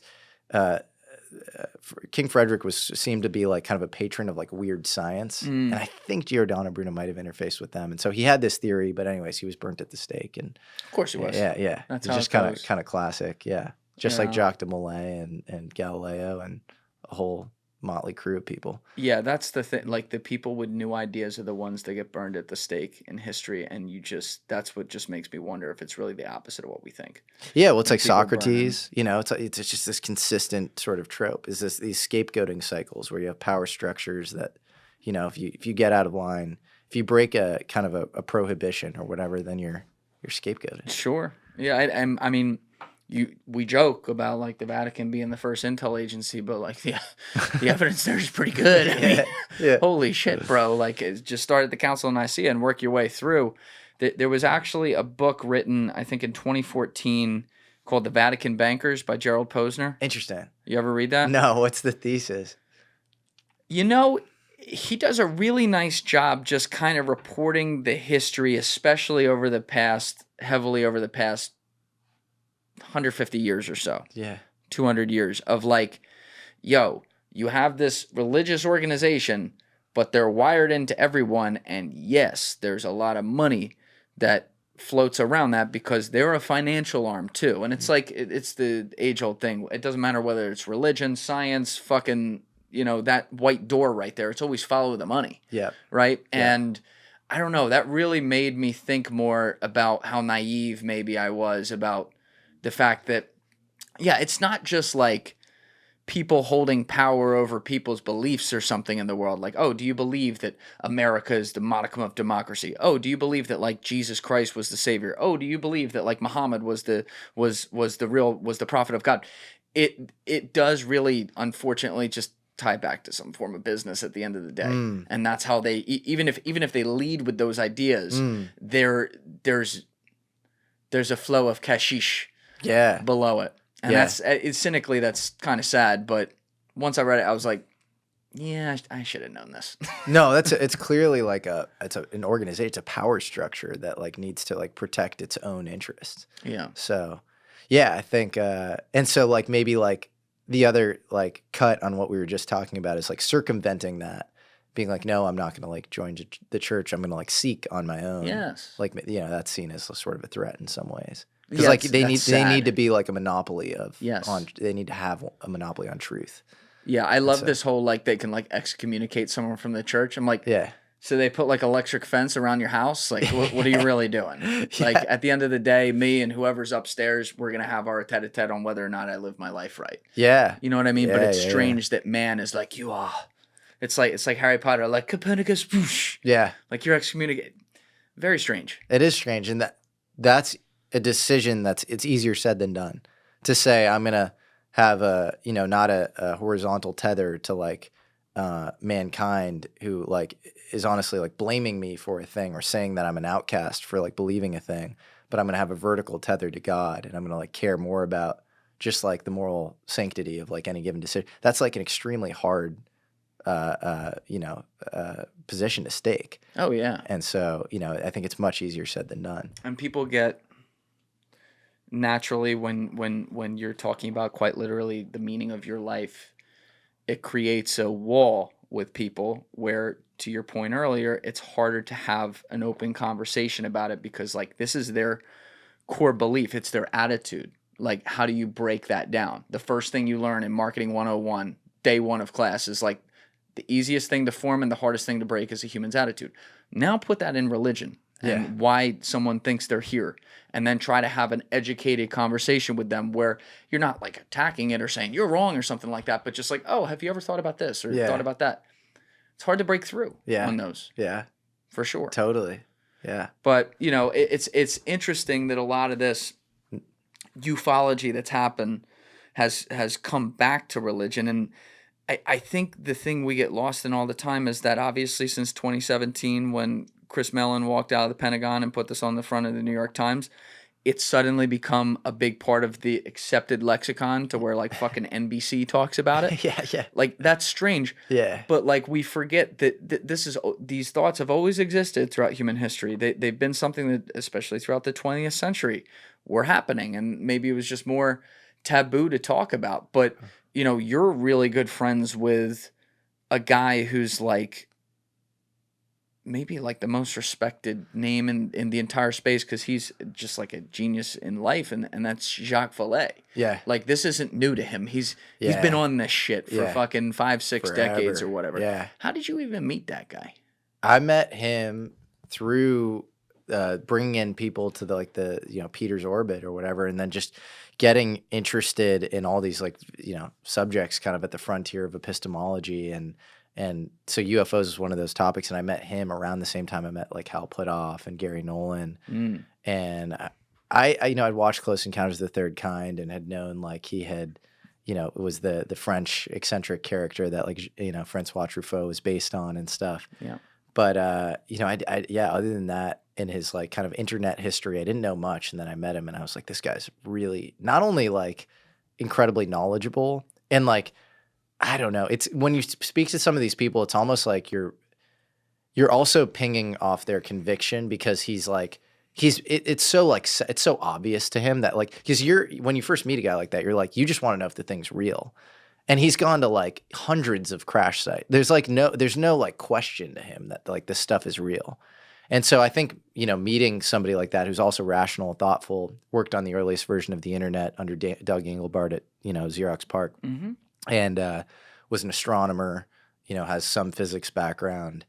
And he's a true polymath. Yeah, in a lot of ways. Really smart guy, venture capitalist. Yep. You start to, think, okay, like, and then you read his books, and they're like incredibly, like, he can at times be a little long-winded and speak in these sort of like overly complex ways, but you read his books and they are incredibly well researched. Like, they're just really, really good. He's fascinating. He's one of these people where like you spend time with him and there's some like osmosis like thing that goes on where I think he like, expands your consciousness just by like being with him. I was actually just with him like maybe a month and a half ago in Paris. And he has a spot there, and he was talking about cathedrals and how they're built, and he was talking about blue stained glass, and he's so knowledgeable, and I cherish any time I get with that guy. He's amazing. Yeah, he's definitely one of those guys. When, not that I've been in a room with him, but like when you listen to him talk, so I guess when he walks in the room with you, you're like, ooh. This is a different level of human. Yeah. But like you talk about the whole crash retrieval thing and him going to these scenes. One of the skeptic arguments, which I welcome the skeptic arguments, and I try to be a skeptic myself too, because I think you really have to balance things out. But like, a guy like Michio Kaku, who I had in episode 145, do you believe in God? Well, I believe in the God of Einstein. He believed in God, but not the God that intervenes in human affairs. It was the God of order, the God of simplicity and elegance. Einstein was asked the question, did the universe have a choice? Is it unique? So universes, you can create universes in an afternoon, but most of them are unstable. Most of them fall apart. Most of them don't work. Our universe is stable. It works. Everything fits together. And then the question is, what set off the bang? That's what we do for a living. We have the Big Bang Theory up to the point where the universe is going to explode. Why did it explode? We think it was a quantum event, and we are here because we are in the universe which decided to explode. So Einstein said, was it all an accident? And he thought, no, it could not have been an accident. He's become very open to this stuff and looks at the science of it, which is very, very cool. But he also, when it comes to some of the crashes and things like that, he's like, why doesn't anyone, for the sake of God, steal a pen or steal a piece of metal or something like that? My God. There's never been physical evidence of it. So when you there are rebuttals to that, right? And what's the rebuttal? Gary Nolan, Stanford PhD, tenured professor of, microbiology, up for Nobel nominee every year, claims to have parts that this is at least like the sequence of events, right? Like a UFO is seen in like Ubatuba, Brazil. It like explodes. A piece of it is mailed to Jacques Vallee. Jacques Vallee gives it to Gary Nolan for mass spectrometry. And, you have isotope ratios of heavy elements that do not exist on Earth and are completely anomalous in the context of asteroids from other planets. So I'm not saying that that's a smoking gun. They're small pieces. Have you seen it? I've seen them. You need more testing. But I will say that's like a good argument against the Kaku thing, where it's like that is a thing that like you, Michio Kaku, who's a brilliant string theorist, you should go check that out and like, falsify or corroborate, whatever, talk to Garry about that. Why doesn't, but that's the thing. Why doesn't Garry like walk into Joe Rogan's studio and put it on the table? I think he should. I showed the pieces in my episode with Garry, and I was like so fired up. That was like one of my first bigger episodes because I was like, this is going to be insane. Like people are going to freak out. I've never seen your Garry Nolan one. It's like way back. It's like, a couple years ago. But he should. I think he should go on Rogan. Can we pull that up? Can we pull up Jesse's video with Garry Nolan? Do you remember the area where you showed the object? Yeah, it's later in the episode. All right. And I will disclaim they're small, but if you just take what was observed, the fact that they were mailed to Jacques around that, and then you have mass spec being done, elements with weird isotope ratios, I think that is worthy of further inquiry. Oh, like sure. That's I think a pretty big deal. Yeah. I think James, when he was doing Moment of Contact, talked about some of the isotope ratios, I believe. I hope I'm remembering this right. I want to say that was like an hour and 10 minutes into episode 139, but he was talking about like some of the isotope ratios that were recovered from the soil around there where that crash happened in 96 in Virginia. So it was a UFO crash site, allegedly? It was an alleged UFO crash. Or a landing site where they crash. It was a crash. Yeah, it was like an explosion and crash, yeah. Okay, and so they were testing something with the isotopes and the whatever the fuck. But yeah, what did Garry Nolan. What did they find in there without, going like too complicated? Like what did they find to be able to say like, oh, this is not a part of our our table of elements? Something to do with magnesium isotopes that were a certain ratio that was not found on Earth. If you could create it, it would be in the billions of dollars, and it was 1957. So, and it's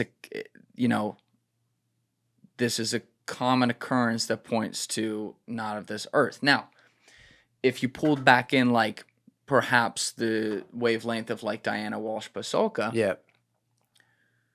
There's an argument there that if it's like aliens and demons or angels and demons or whatever, it doesn't leave behind like a metallic physical thing. It's more it leaves behind a physical mark. Yeah. So if we're talking about having actual pieces of something, like I'll just call it metal for the sake of calling it metal, but it's not necessarily metal. Yeah. Like that to me, maybe I'm thinking about this way too naively, that points more towards, okay, this is another entity, an alien, a future human, something like that. It's not, this is not necessarily something that is biblical in the sense that it's an angel or it's a demon, Yeah.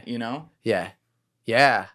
I don't know. I guess we got the pieces up here. Oh, we do? All right, let's take a look at this. So this is magnesium bismuth, by the way. Okay, you can point that mic right at it and turn that speaker up, James. Thank you, brother. We got James filling in today. Thank you, Last James. minute. So shout out to you. I appreciate you being Shout here, out, brother. James. All right, let's hit play. All of the anomalies about the pieces of magnesium coming from Ubatuba. But what about the other sample on the table? Those are pieces of bismuth.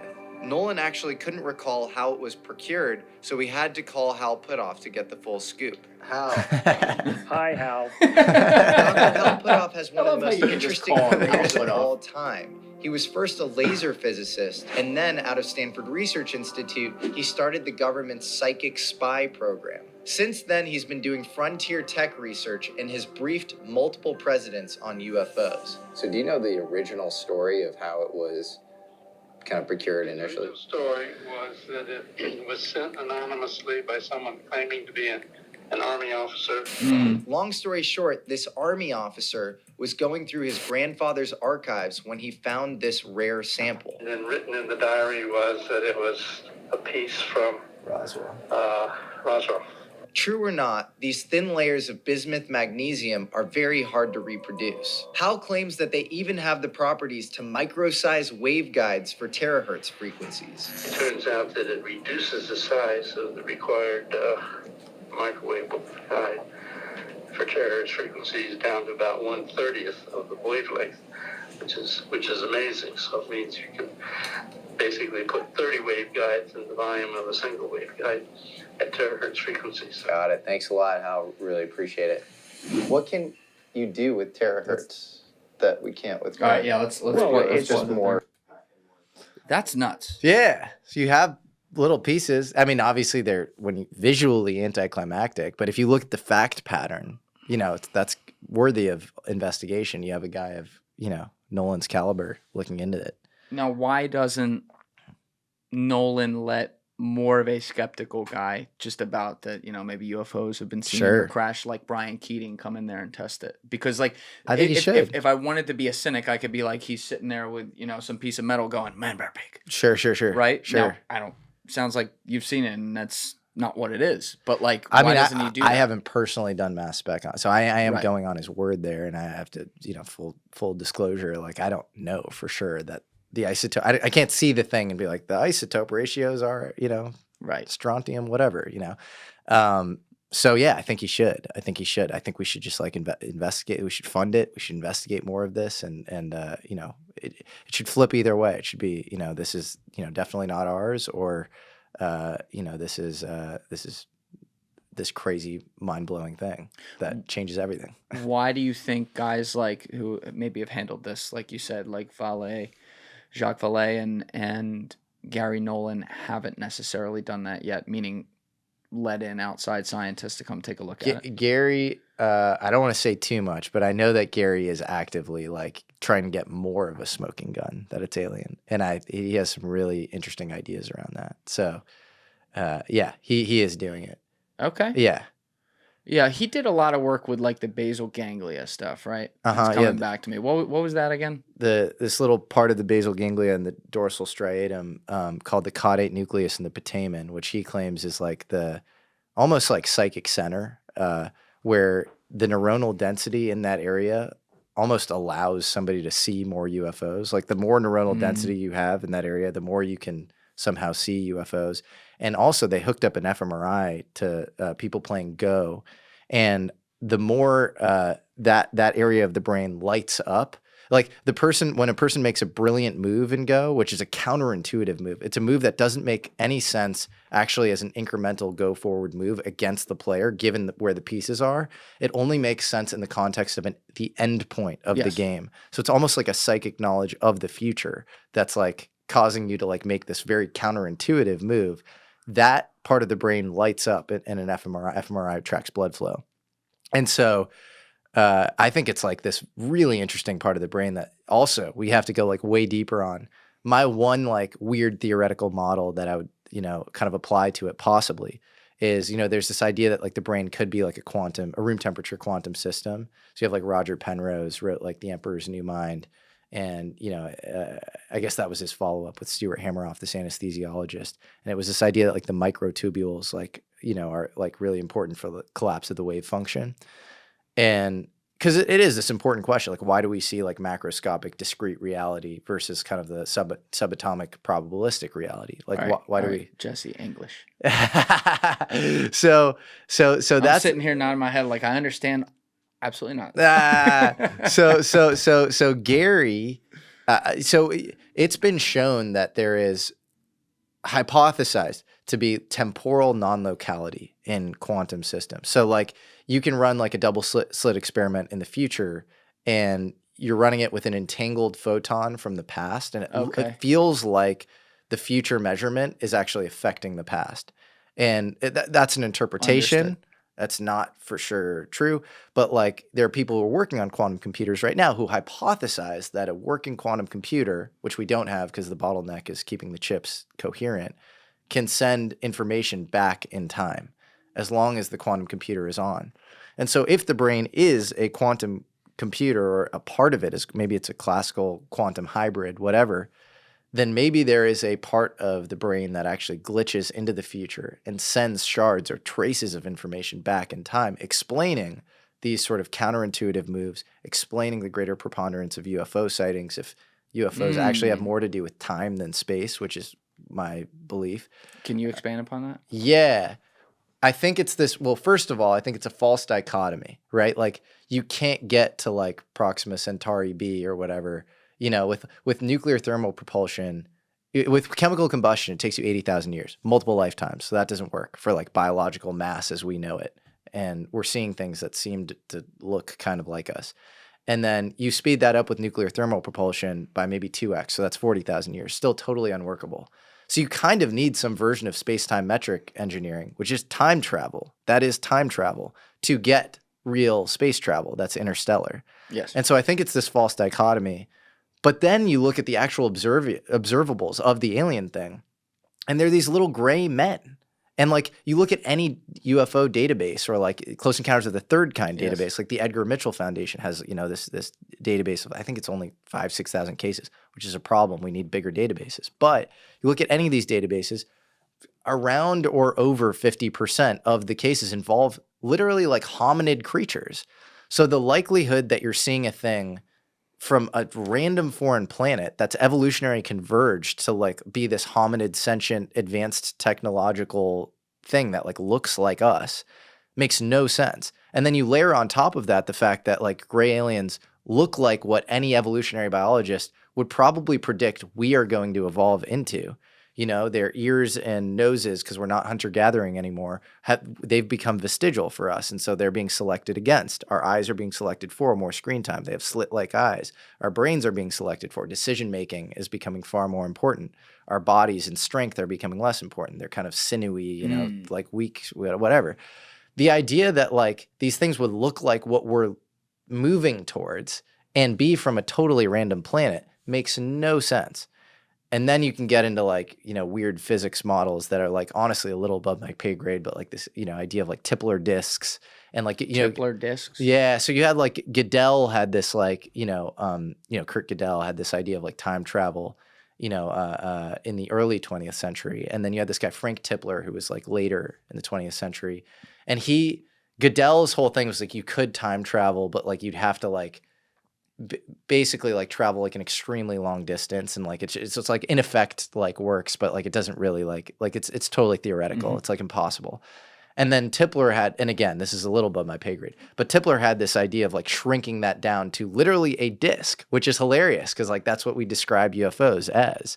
And so I think the real guy you should speak to about this is this guy named Mike Masters, who wait, that sounds very familiar. He's awesome, man. He wrote a book called Identified Flying Objects and another one called Extra Tempestrials.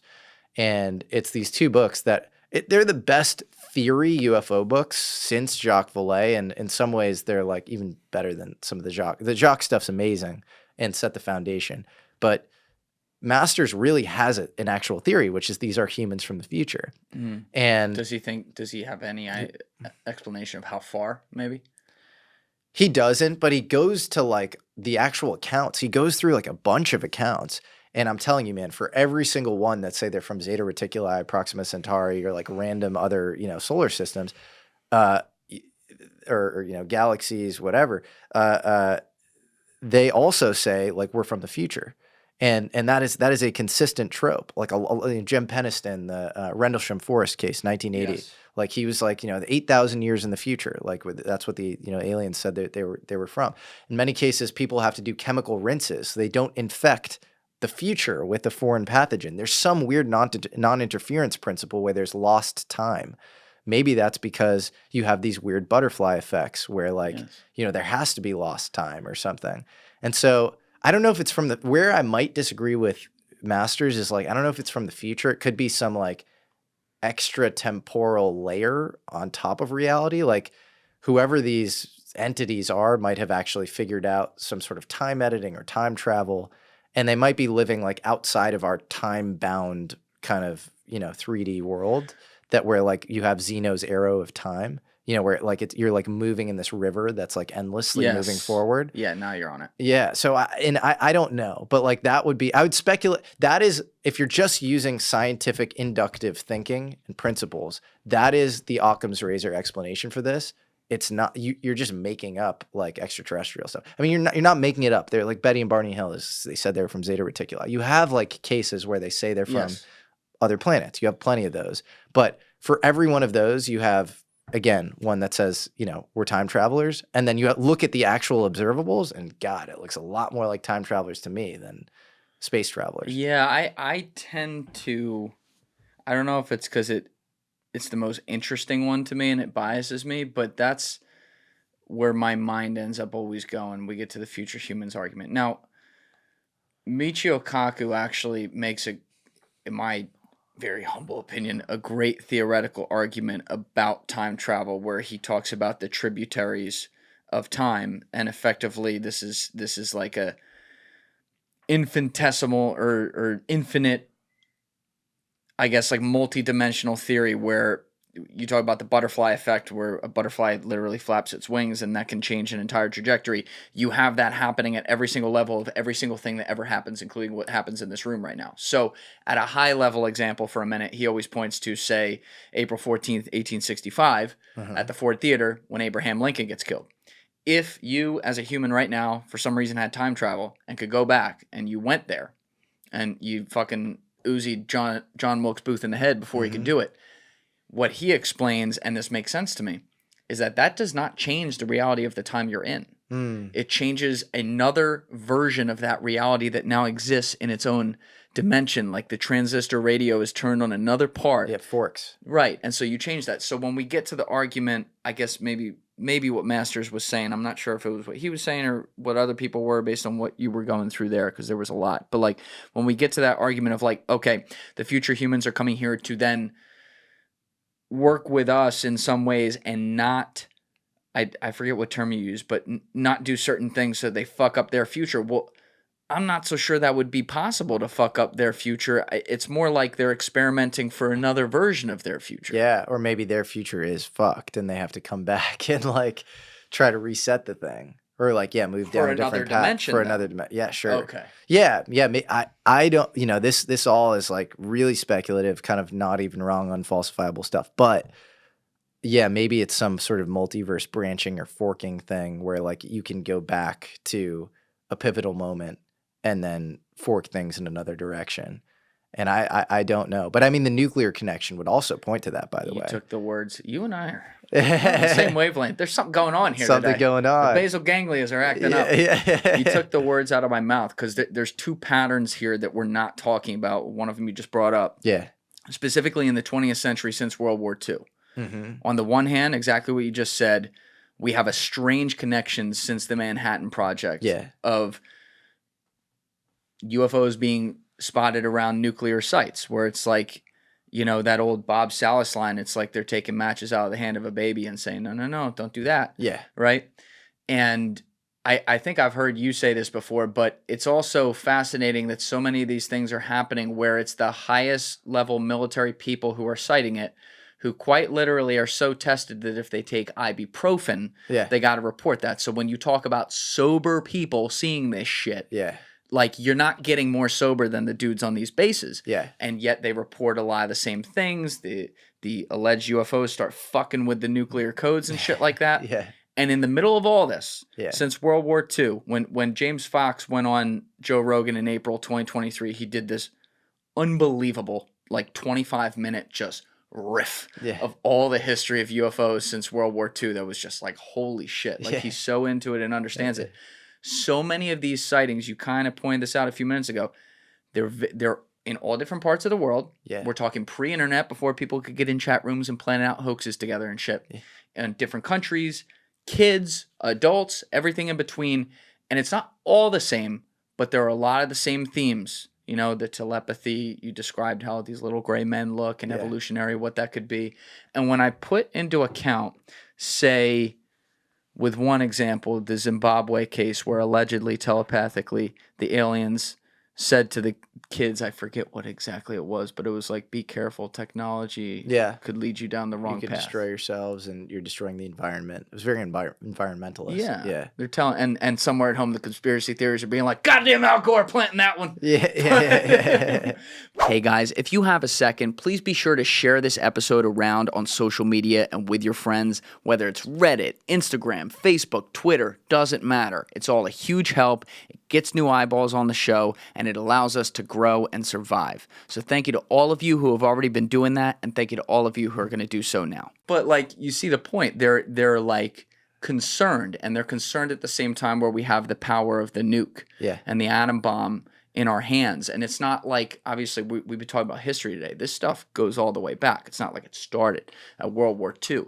but it very clearly got some themes, both in civilians who witnessed things that had a similarity that could point to future humans, and to, I don't know, potentially future humans being here to say, no, don't do that. You're going to fuck up all these other dimensions if you do that. Like, do you think that part of it, say the nuclear part and the sightings since World War II, are more of an argument towards the future human side of it? I do, yeah. Because, like, J.Allen Hynek, who was an astronomer who ran the, like, Air Force's front-facing program called Blue Book, yeah. which was, like, meant to explain away all the, you know, the UFO stuff, kind of rationalize, dismiss all this stuff out of hand. And then he kind of became reformed afterwards and was like, actually, you know, I played a big part in the cover-up, and my orders were to kind of diminish this. His son, Paul Hynek, actually had this, like, very interesting line, which is like, why would they care? And I think in some ways they'd care, you know, like you have like the Rogan always says, like, we're like chimps with nukes. And so it's like, you know, that we are kind of interesting in some ways, but maybe not to the extent of like trying to change timelines and like ensure the sustenance of future timelines. And I'm not saying that's definitely what's happening, but if you were to do that, you would definitely really care about our nuclear assets. Like that would be the thing. That would be the Archimedes lever, the point of most leverage, if you will, where you can affect that, you kind of affect everything. You know, if you can stop the Cuban Missile Crisis, if there's some alternative timeline where like that happens, you know, that's where you would like jump in. Yes. And so this stuff does just consistently show up around nuclear. So yeah, I think that's like one really good explanation for it. But also if like, I don't know, the world is like a gas station for like factions of aliens and like they're mining us for resources, like that's another possible, you know, explanation for it, where they just don't want us to blow ourselves up because, you know, again, they're like extracting us for like other stuff. It's hard to say. I don't know. But I do think the time travel hypothesis doesn't get as much airtime as it deserves. Like the extraterrestrial thing just seems like it was kind of foisted on us at some point. And yeah, I'm not at all sure. I think you have to kind of question all your assumptions when it comes to this stuff. You can't take anything kind of at face value. And that the ET thing was really kind of like H.G. Wells' War of the Worlds into like 50s movies like Invasion of the Body Snatchers and that sort of thing, up until, you know, Alien versus Predator and like today and Independence Day and stuff. But like that's kind of like the meme sphere we've been given. But if you like actually look at it scientifically and just use first principles logic, I think the time travel thing is like, you know, this incredibly important component of this. And then there's like the idea that, you know, gravity and time are super related, you know, in general relativity as well. And so like maybe, you know, gravity itself is sort of very anomalous. Like I'd say like gravity and time are like, I'm not, you know, again, at all a physics, you know, I'm not. You sure as shit are talking like one. Well, I'm definitely not. But I just think like if you just like zoom out and like, I do think in some ways experts can like not see the forest for the trees sometimes. And so like that's where I maybe can play a small role, where it's like with, you know, gravity and time, like take gravity, for example, like you can't reconcile it with the other, you know, forces. Like gravity breaks down at subatomic levels, right? Like it's like, why don't like electrons exhibit gravity? It doesn't make sense. And so like, you know, in the quantum world, like gravity does not make sense. And then you could say like in GR, you know, in general relativity, like gravity makes sense. But even like macroscopically, like or cosmologically rather, like you need dark matter to like justify gravity's weakness. And like dark matter is like maybe indirectly detectable at best, but like not really detectable. Like it's kind of seems like this like mathematical placeholder. And then gravity is like orders of magnitude weaker than the other three forces. So like I think it's it's like curve fitting math to like make everything work. It's like to explain like planetary orbits. Like it's like that you have gravity and then like it doesn't make sense on a subatomic level. Actually, the quantum stuff is like way more useful than like GR when it comes to like building actual tech. So maybe there's something more ontologically true actually about the quantum stuff. And gravity doesn't really make sense in either context in some ways. And then I would say like time is also weird. Like you have time dilation and relativity, you know. Could you explain time dilation to people who don't understand? Sure. Time, you know, is dependent on the observer. So if you're moving like way faster, if you're moving, you know, faster, as close as you can to the speed of light or whatever, you're actually like aging slower. So this is like the twin paradox, yes, which is, you know, that's kind of weird, right? And then like, I'm pretty sure like in quantum stuff, time is mostly taken for granted, or like at best it's like you can measure it in terms of like oscillations of like an electromagnetic wave. But like you look at like Schrodinger's equation, it's just like over time, the potential energy plus the kinetic energy equals the total energy of a system or whatever. But time is this weird thing. And like, I think Wheeler and DeWitt in the early 50s came up with this idea that maybe time is actually emergent and it's not fundamental. And which means it's not this like it's not this fundamentally, it's based on measurement, from the observer. It's not this fundamentally moving thing that's like outside of, the observer's measurement. And so I think, and the math, by the way, is going to be totally above but like, I think we take time for granted. Like time is the most used noun in the English language. And if you were to try to define it without respect to like the movement of bodies or whatever, like the movement of macroscopic objects, or without using the word time, you'd have a really hard time, no pun intended. It would be really hard for you to do. And so, and it actually like mechanical clocks, like in like medieval periods and prior, it was like this very embodied thing. And so like, I actually think epistemologically, like we say it like time flies when you're having fun, or like it slows, like also probably when you're having like a great time, like it feels like you're in this like time vortex, right? And so I think time is just this very, very weird thing that we don't understand. And like, just like you have Newton's theory that was kind of couched within Einstein's theory, which came later,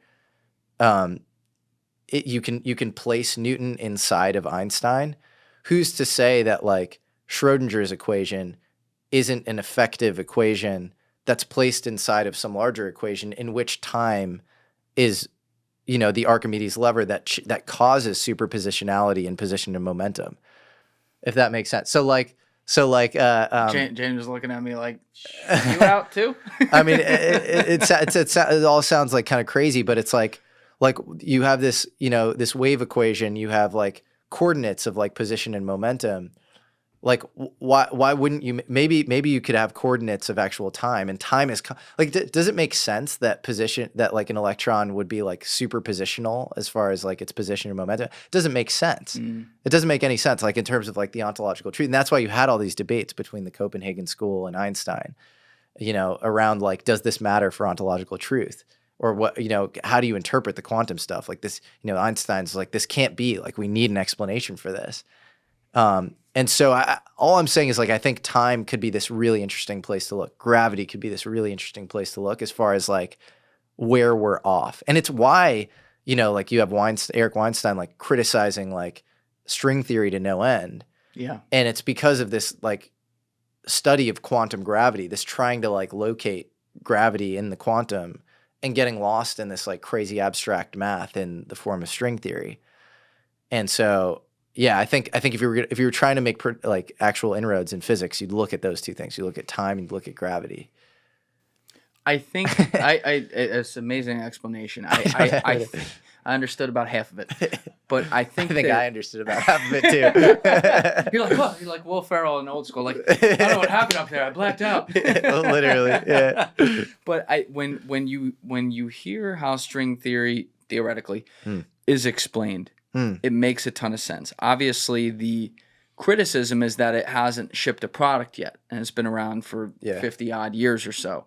And I think Eric is perhaps raising an important question just for like science as a community of like, hey, why is there a little bit of a moat around the castle here where we can't talk about whether or not there's actually something really below string theory that explains it more, or the idea could be wrong, right? String theory makes no sense to me. Why does it not make sense? As an approach philosophically, it's like when people are like, COVID didn't come from a lab or whatever, and I'm like, well, what do you mean? And they're like, or if they say like, gain of function research is like super super valuable, like we needed to do it or something, and then you're like, when has there ever been a case where the world is engaged in gain of function research where they've come up with a cure because you figured out some pathogen in a lab setting? Like, we're motivated by like millions of people dying, and COVID's out, and we can't come up with a cure now. And so I think the way I would analogize that, like, I think that's just like, it's just like bad thinking. I think this is bad thinking because it's like you have two things. You have quantum field theory and you have general relativity. And like, when have we ever had two theories in the past where like they involve a lot of like abstract math and like equations and we try to like mash together? Like we try to like, I think like science is only, it's the map. It's not the territory, right? Science is useful in that you can create technology out of it and you can predict things from it. And I don't know, like you can't really come up with a third thing. Like maybe you can come up with a third thing, but that's my heuristic for like good science. It does not reflect ontological truth. It's really, I think it's true insofar as it is useful. So I'd say like the quantum stuff feels more true and then the, cosmology stuff, because that just feels like all this patchwork we've built up. That's, again, it's like very human kind of curve fitted math or whatever. And so you have two maps, right? Like string theory is like jamming the maps together. Like the maps themselves are not, again, it's not the territory. You could like, if you somehow had like, were able to trace the territory, you could create, this perfect map, but you don't. You have these two really bad maps, or not really bad, but like imperfect, like human based, maps, and you're just jamming them together. And that does not make sense philosophically to me, if that makes sense. Like, I think you have to like go down the tree trunk and like find another branch, like look for like other like off ramps. And like, I think there's something around, I don't know, the territory you often get into with the UFO thing is like electromagnetism being somehow like really, really fundamental and really important. Like we have four forces in physics, and the only one you can manipulate in a lab is electromagnetism. And then you have the strong force, the weak force, and gravity. Gravity, again, we already talked about how it's kind of anomalous. The weak force and strong force, like these things are above my sort of pay grade, but like, I don't know, like maybe you could figure out some way to like derive them from like electromagnetism or something. Like electromagnetism just feels like the most useful for sure. You can do a lot with Maxwell's equations. Do you ever wonder if like some of this, like, I'm not even saying just string theory, but just on a general level, if some of these things that maybe haven't been proven but are so believed in by very smart people in many cases, do you ever wonder if that is also like some of these guys maybe have been read in, so to speak, and there are things that are beyond our comprehension of what we understand right now that behind the scenes they have that perhaps would explain something like this, and this is like kind of the dangle little cat's ball to play with? Well, like the UFO thing is like a dangle? Sure, but well, actually no. What let's actually pull string theory into it, right? Perhaps behind the scenes, and it could involve UFOs and other things, something like that has been proven or disproven. Doesn't even matter what it is. But that's like kind of a distraction for everyone to fight about publicly because they don't want people to know what they got going on over here in DARPA. Maybe, yeah. So it's sort of like this red herring distraction against like real tech, like or like weapons testing or something. Sure. Possibly. Yeah. I mean, another way to put it is like, if we have like a Manhattan Project 2.0, so it's like the first Manhattan Project is like payload potency, right? So it's like the atom bomb up until like thermonuclear, like, hydrogen, Tsar bomb type stuff or whatever. And you're getting like greater and greater and greater magnitude up until like the point where like this stuff is actually like, you had even like Oppenheimer debating Teller being like, this is too big for any target or whatever. If you think about like the Manhattan Project 2.0, it's the world of like stealth and on. So it's like payload delivery. It's not about payload potency. And so you have like, the F-117, you have the B-2 stealth bomber, you have, all of these, things that like the goal is for them to like be like, to not detectable by like radar and all, adversary, detection methods and deliver, the payload. And so, like, I do think in some ways, if you take Carl Nell at face value, he set up Army Futures Command and he was on the UAP task force with David Grush. If you take him at face value, then he's saying we're in an arms race to reverse engineer craft that has been retrieved with Russia and China. Like, they have similar programs. And so if you're trying to reverse engineer, like, hyper light drive, like faster than light craft, or craft that like breaks conservation of momentum and like, goes at speeds that like, we could never hope for with chemical combustion, then in some sense you could call that like the Manhattan Project 2.0. And that, because again, that's like the more important vector along which you're making progress vis-a-vis your adversaries. And so I don't know, is that just like the UFO thing, or do we have other craft that we're working on, that, is purely like man-made or terrestrial? I'm not sure, but I think you have to be like thinking about all this stuff for sure. And because that would be the vector along which the U.S. needs to make progress. And you might need to increase the surface area of knowledge around that thing without maybe spilling the beans on it, or like sort of like you want like the right talent, like the right STEM student in the U.S. knowing about it. Yes. But you don't want, adversaries knowing anything about it. And so like maybe a good world in that worldview or whatever is one in which like, random phenom electrical engineer in Kentucky grows up on the internet. He's aware of this stuff and like, wants to like get involved or whatever. But like China and Russia still like have no idea how it works because it's all alien or whatever. Yeah. But then it's just messy, man. Like, you can get cynical and like, have that be your worldview where it's like all some like limited hangout tech protection thing. Mm-hmm. And like, it's just not like you look at the UFOs and nukes thing. It's like you have like 170 credible witnesses since like the 50s and 60s. You mentioned Bob Salas, that was 67. Yep. You think we had like stuff that was like, hyper light drive craft then? Like, no, we definitely didn't.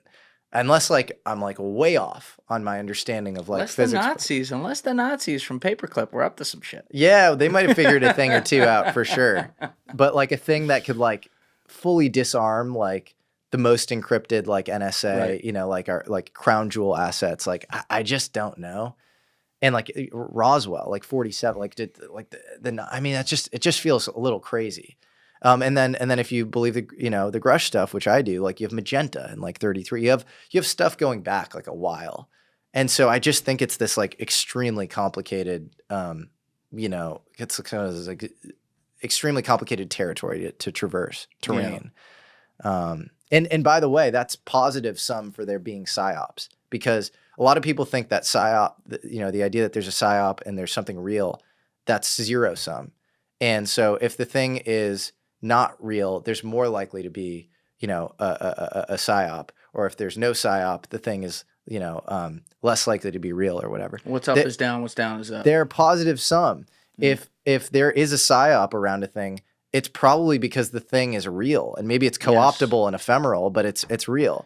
And so, the idea that there's a psyop around a thing means that there is probably an underlying reality under it too. Even if it's not the reality you think it might be. Sure. The tip of the iceberg might not look like the rest of the iceberg. I'm completely with you on that. Yeah. And I feel like we have these religious beliefs that either are like, no, there's no psyop because they're just trying to help. When you talk about like people from the military or intelligence coming out and talking about this stuff. And then on the other side, like, no, it's a complete psyop. It's all bullshit. There's nothing there. Yeah. I don't believe either. I think it's a mix, like you say. And I want to get to Grush and Elizondo and stuff. Obviously, you have a long-term relationship you've had with David Grush. I think you were like one of the first guys to know him.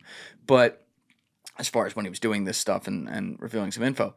But to go back to the earliest part of history, because I know you know a lot about this stuff, and it's so fascinating to me, that there's two things that happen in the 1940s that really just like set the bar for this space. The first thing is the aforementioned Manhattan Project that you brought up, where we build the nuke or whatever. Yeah. The second thing, which is supposedly separate but then ends up kind of being related, is Roswell, which happens out west as well. Yeah. Allegedly, these aliens landed there, whatever, and then there was this cover-up.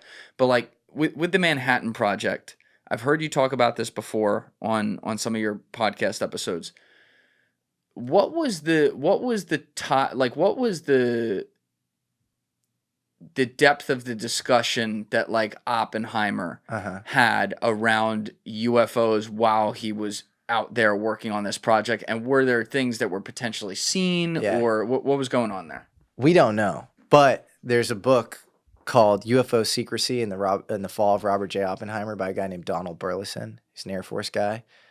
And there are some weird things around that kangaroo court that was held where he lost his Q clearance, where like the premise of the book is that it wasn't around him socializing with, possible communist spies or whatever in the 30s, and that actually it could have been around some of this UFO stuff. And a lot of the quotes like from the kangaroo court is he's saying between 45 and 49 a lot happened, and he keeps saying that. It's like this recurring thing.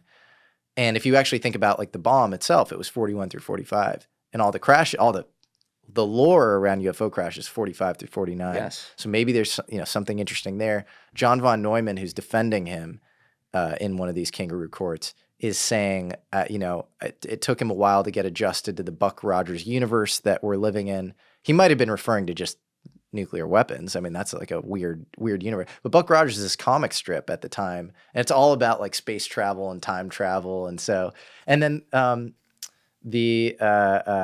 Gordon Gray is this North Carolina lawyer who was rumored to be on the Majestic 12, who, Truman and Eisenhower's sort of counsel around UFOs. And he was an actual guy. He was overseeing, this kangaroo court with Oppenheimer. And so there's some interesting possible data points there. And then I'm trying to think of other like Condon, who's, the guy who writes the protocols for atomic secrecy, which gets overlaid onto UFO secrecy. He writes the McMahon Act around atomic secrecy, which is 1946. A lot of that language gets used in the Atomic Energy Act of 1954, which creates the Atomic Energy Commission and the DOE. And so you have this guy he's a close confidant of Oppenheimer, this guy, Edward Condon. He wrote the first English language textbook on quantum mechanics. He studied with Oppenheimer at Göttingen in Germany in the 30s. He grew up in Alamogordo, right next to Los Alamos, and helps pick Los Alamos as a spot for the Manhattan Project. He wrote the Los Alamos Primer, which every single employee had to read upon joining Los Alamos. And then 6 weeks into the Manhattan Project, he clashes with General Leslie Groves, Matt Damon's character in Oppenheimer, around UFO secrecy. And then he goes on to write the UFO secrecy protocols. And then his Q clearance is also stripped around 53, 54. So it's this weird connection. And then 66, he forms the Condon Commission. He's given his clearance back in this really dubious, weird way. We can get into the details around that. Yeah, please. And then, okay. So he's given his Q clearance back by a guy named Lou Branscombe, who's on the Jason Advisory Committee. Jasons are like this very hardcore group when it comes to, overall, like very high level, U.S. defense strategy. And Lou Branscombe is this understudy from his Harvard days from Don Menzel. And Don Menzel is also rumored to be on the Majestic 12. Again, I don't know if he was, but he's this top astronomer who is this professional UFO debunker. For some reason, it like feels like it's this guy's job to be like a UFO debunker. So you have his like direct understudy like giving Condon his clearance back, and then I think that was like used as like bait to like get Condon basically to like do their bidding and basically say like you have to like squash this subject. And the reason I think that is because in the background there's this Washington FBI field agent named Guy Hoddle, who's basically building a ton of compromat on Condon himself. And if you actually look at the Hoddle memo on the FBI website, it's the #1 document on the FBI website. It's literally the most read document on the FBI website. It's a memo that is written to Hoddle by, an Air Force guy saying that, he's found a UFO that's crashed with, its whole crew intact or whatever. So we know that Hoddle was at least knowledgeable of the UFO phenomena at the very least, like at a high level.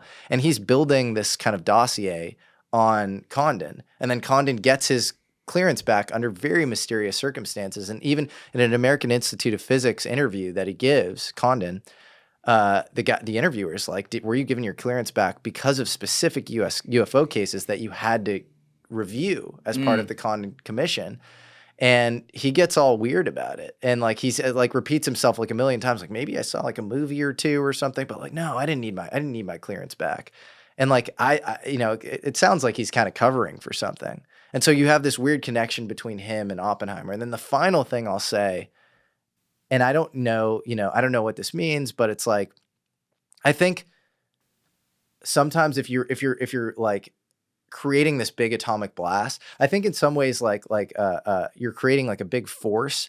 You're getting closer and closer to like levels of ontological truth. Like my guess would be like the Manhattan Project. Maybe you figure something out, and then like CERN, like maybe you figure something like maybe it's more than like the Higgs field or something that you figure out with like the Large Hadron Collider. And so like Pieces all together. maybe you get deeper into ontological truth. Like in this case, in CERN's case, it's electric plasma thrusters. And in the Manhattan Project's case, it's like, it's a uncontrolled nuclear fusion or whatever.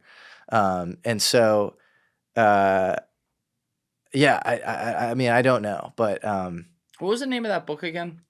About it's called UFO Secrecy.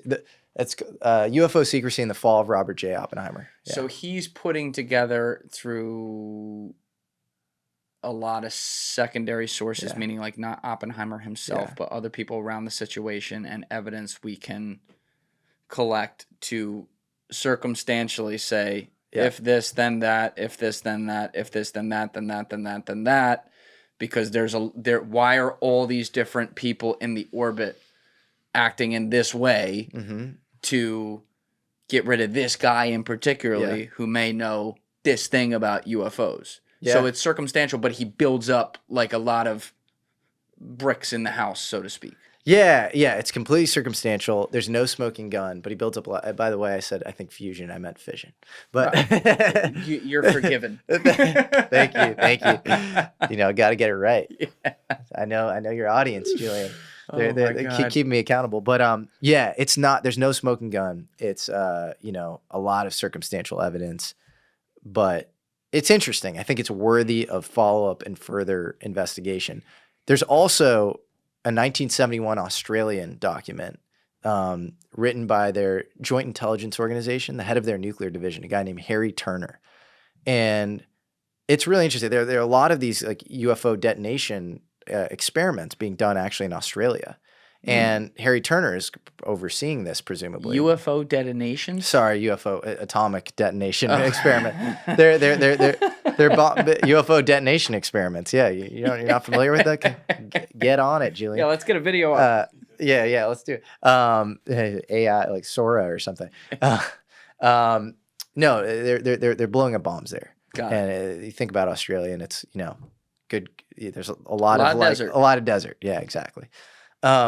And so he starts to think, maybe there's more to this UFO story that, I think they had some UFO sightings around their nuclear stuff. And by the way, the other thing that makes sense about Oppenheimer being read in is UFOs are crashing and showing up around, at least we know they're showing up because of UFOs and nukes, but maybe crashing around these sites. And so, it would make sense that like somebody like an Oppenheimer would be read in.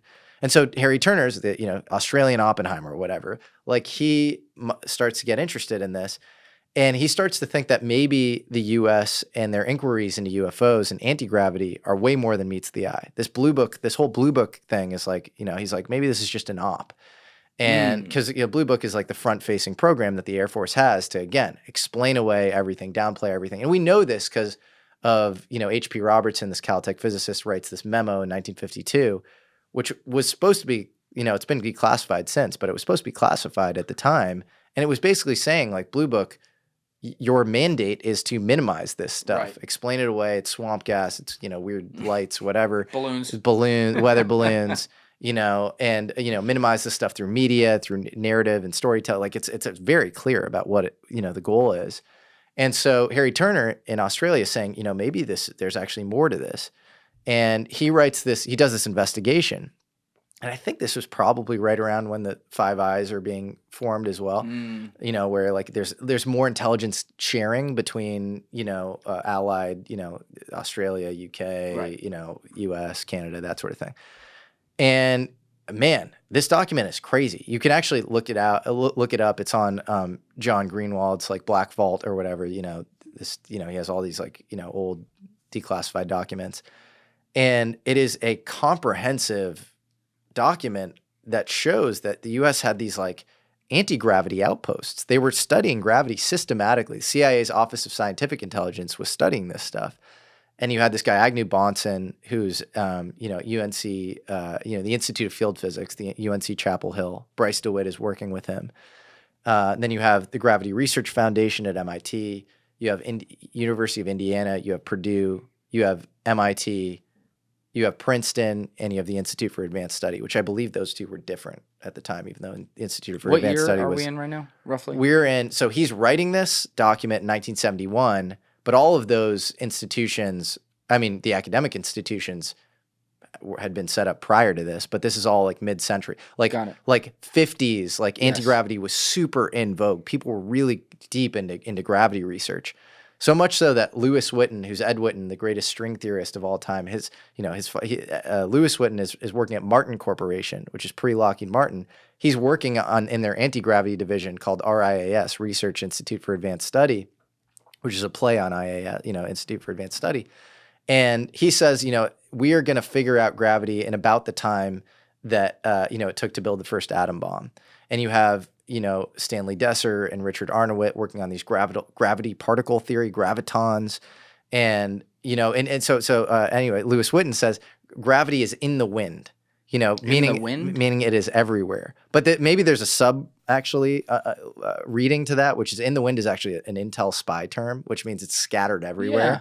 So maybe it's in the wind in that it's compartmentalized in all these different places, and there's some top of the pyramid view on where that gravity research is headed. Who knows?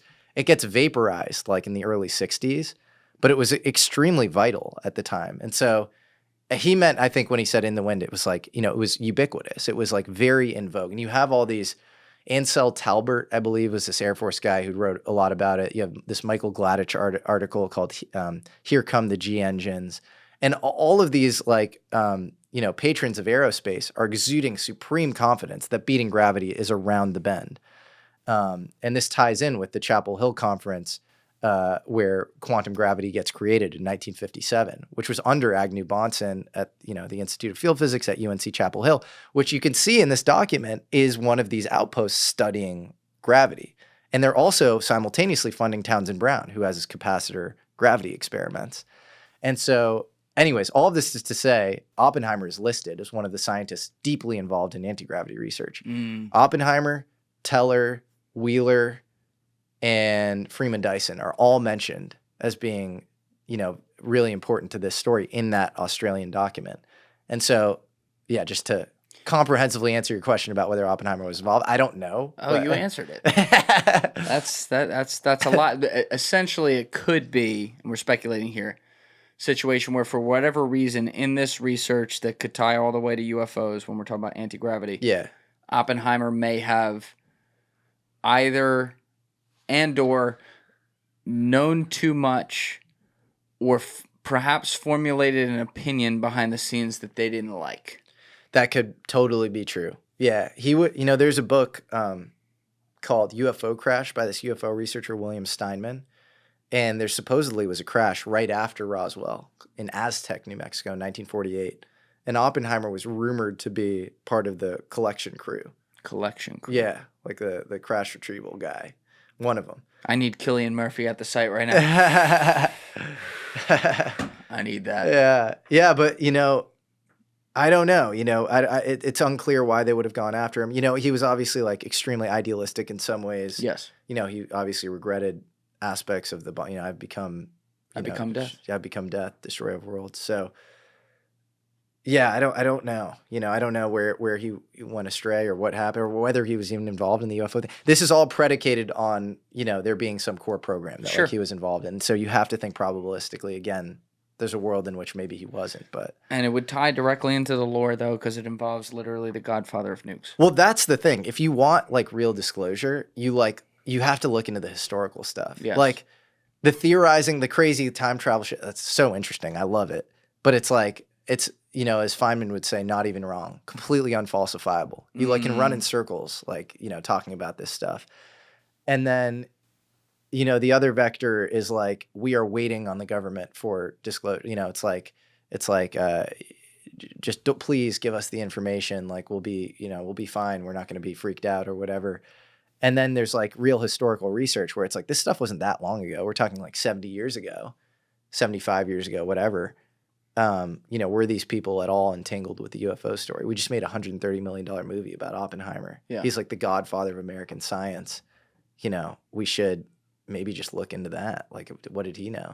Yeah, you and I were talking before we got on camera about the concept of what's potentially known behind the scenes, and therefore the argument becomes what should be disclosed.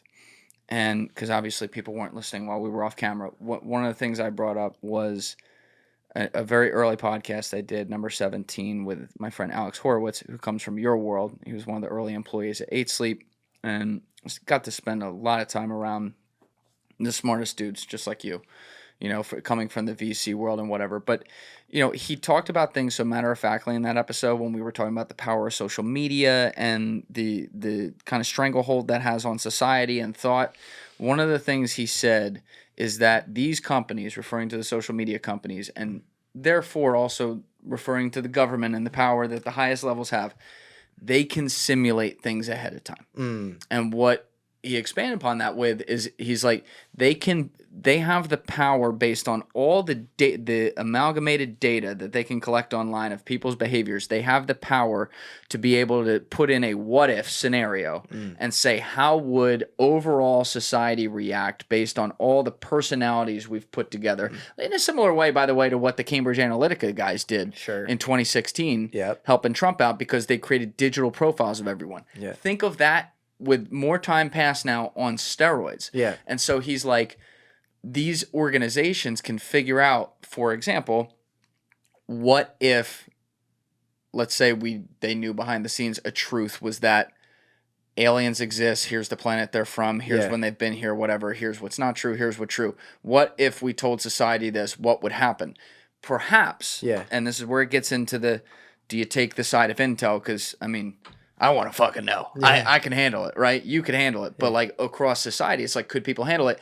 Perhaps if they've put in this what if in 2015 just to figure it out, like, oh shit, we know what's going on, or we've known what's going on. Could society handle this? If on the other side of that what if simulation, it spit out that like, yo, this would create ontological shock that would lead to the fucking purge and people would all kill each other and the world would end and nukes would go off. Well, now I'm on the side of intelligence going, we can't fucking tell them what's really going on. And that sucks.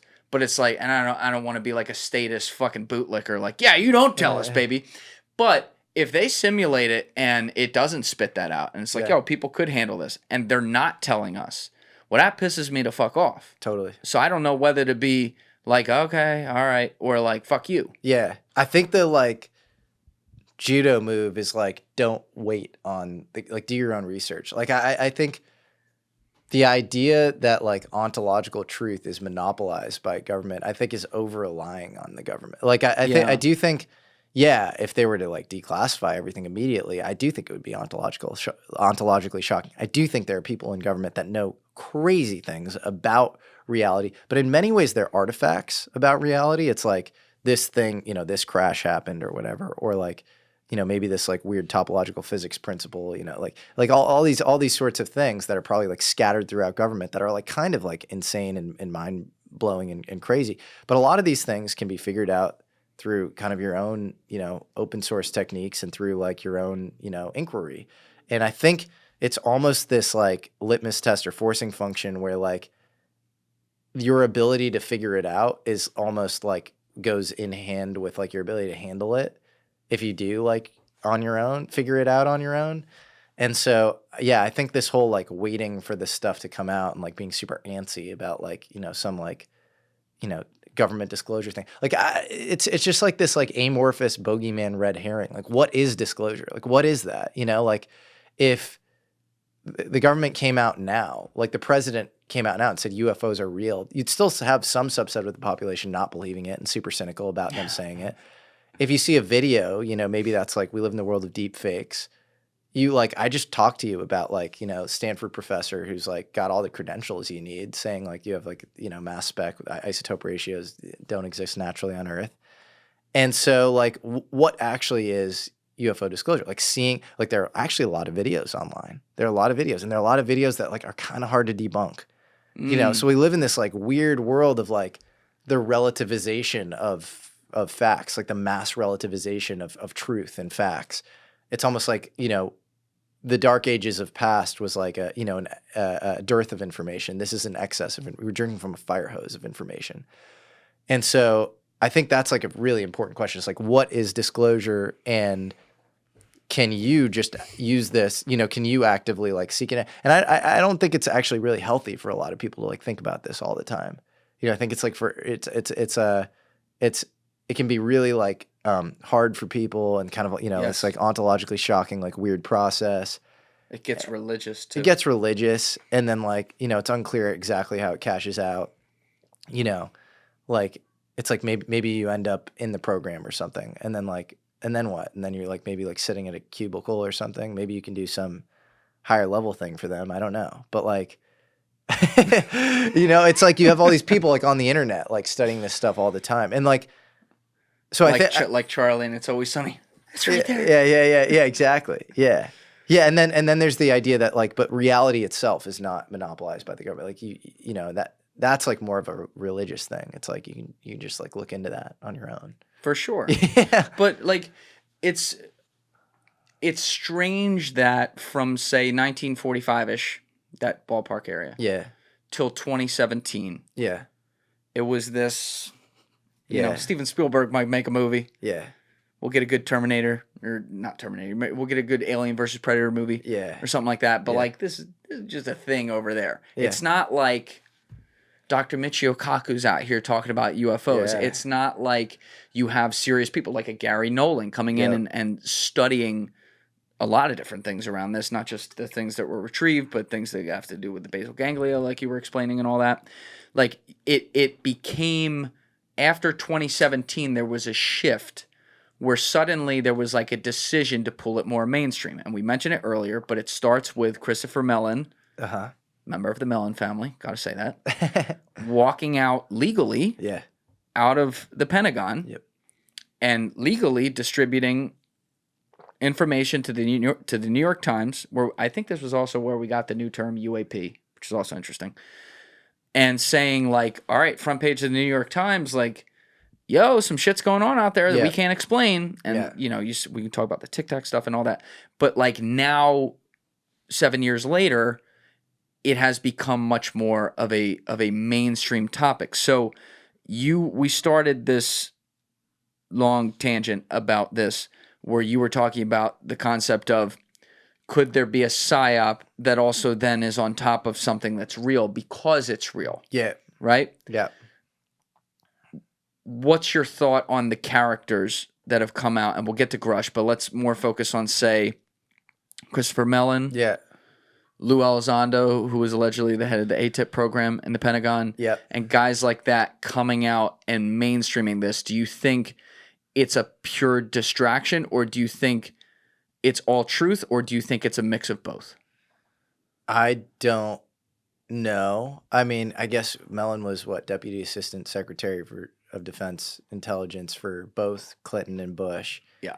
He's got to be like pretty deep on the inside, and like, I mean, he has to know a lot, and then he obviously comes from the Mellon family or whatever. I don't know how much that gives you as far as access to UFO knowledge. Probably not much, but allegedly. All right. I don't know what they do at those Mellon parties, baby. You don't know. I haven't gotten an invite. Yeah, I want my invite. Let's go. I met him once briefly, but I don't know. I'm not sure what they're up to exactly. Like, I'm talking to Lue soon, so I'm excited to kind of dig in there. And you've talked to him before, right? Yeah, I have. Yeah, I actually did a show with him in Wyoming at a spot out there, and then it never saw the light of day. I guess. Why? I think he like wasn't allowed to do media or something. I think due to some like relationships he had. I'm not exactly sure, but okay, so he couldn't let it. Couldn't let it be released. It was kind of frustrating. Did he blow your mind at all? He had some. He's really good with like analogies, like these like like he's good at like describing like the space-time metric engineering on the paper or whatever, and then like like the science religion thing. I remember him being like, they're two sides of the different, of like a pyramid. And like you're starting, religion like at the bottom of the pyramid. You're starting science. It's like a totally different side. And then you converge at some like a mega point. And I was like, that's a really good analogy. But no, he didn't blow my mind. I mean, like on some of the implant stuff, actually, he blew my mind. I mean, Imminent does have some interesting revelations there. But as far vis-a-vis the Grush stuff, where it's like, no, we have like actual like reverse engineering programs, like Elizondo, to me, 2017 is definitely like pushing the ball forward. Now I wouldn't say he's as much the tip of the spear. I think the Grush stuff is a little more, the frontier. Before we get to that though, staying on Lue, it's like in the past, like Lue has this religious and anti-religious thing online. There's people who religiously believe every single thing he says and treat him like the second coming of Jesus Christ from Cuba. Yeah. And like, he's also, I think his dad like escaped Cuba. I didn't make that up, did. Right? I think he escaped Cuba. I think he fought on like Castro's side, I think, and then like ended up escaping, but then I think somehow he ended up in Intel. I think he was in the CIA. I think he's like a super interesting, like crazy life, and I think now he lives in South America or something, or I don't know. But he is super interesting. Interessante. Yeah. All right, we'll put a pin in that one. Yeah. But like you have this guy who, comes out and discloses all this stuff, and it obviously blows your mind if it's true and things like that. But online, you have the people who follow every single thing he says religiously, and then you have the other side who treats him like the second coming of Satan himself. Right. And there's some weird shit that's like online that people argue about over that. I'm less involved with that world. Where I've been critical of him in the past on several episodes. I know 151 with Ron James, we were talking about that a bunch because he interviewed him for his documentary.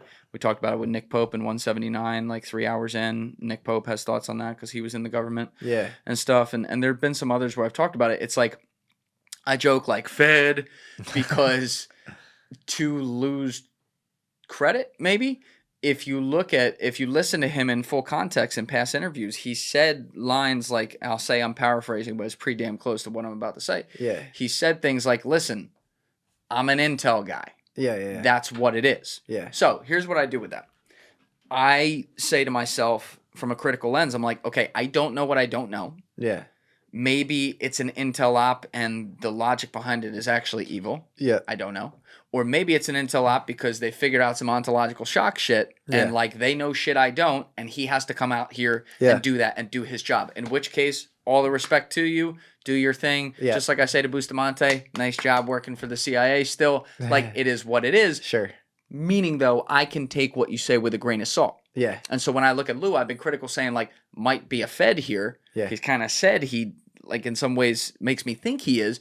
Therefore, I don't necessarily have to believe what he says because there could be something else to it. Doesn't mean it's bad. Yeah. But like, I'll be really curious to know sitting across from the guy. Yeah. Trying to get a feel for him, man to man, human to human. Yeah. If like maybe, and you don't know, maybe you could pick up on that or not. And I'd be curious to see what your thoughts are. I think a lot of people were cynical around him because of this like threat narrative originally, and like being involved with TTSA or whatever.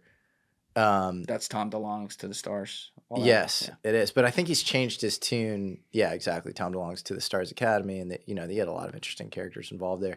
But I think Lue has fed.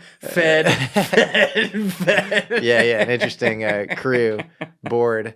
But I think Lue's changed his tune a little since then. In Imminent, like in the forward, he's like, Imminent you usually associate with threats. Like that's not why I'm titling it this. So I think that's been kind of toned down. I don't know, man. I don't know. I will say you're never going to get like Snowden vibes from him. And I even brought up Snowden to him once and he was like, yeah, like that. I'd never do that. Like, fuck that guy, Yeah, they all say that. Yeah. Could you not see how someone like Snowden felt the way he did? Totally different scenario from UAP to be very fair here, but felt the way he did from a constitutional perspective to come out and make that type of I have disclosure. No problem with the way Snowden felt. I have a problem with what Snowden did. He took his information and gave it to the Russians. That's the problem. He gave it to the Russians? Yes. That's the problem. He didn't come out and whistleblow. He came out and spied. He leaked information, classified information. I've never done that. I've never purported to do it. I don't support it. What do you mean he leaked it to the Russians?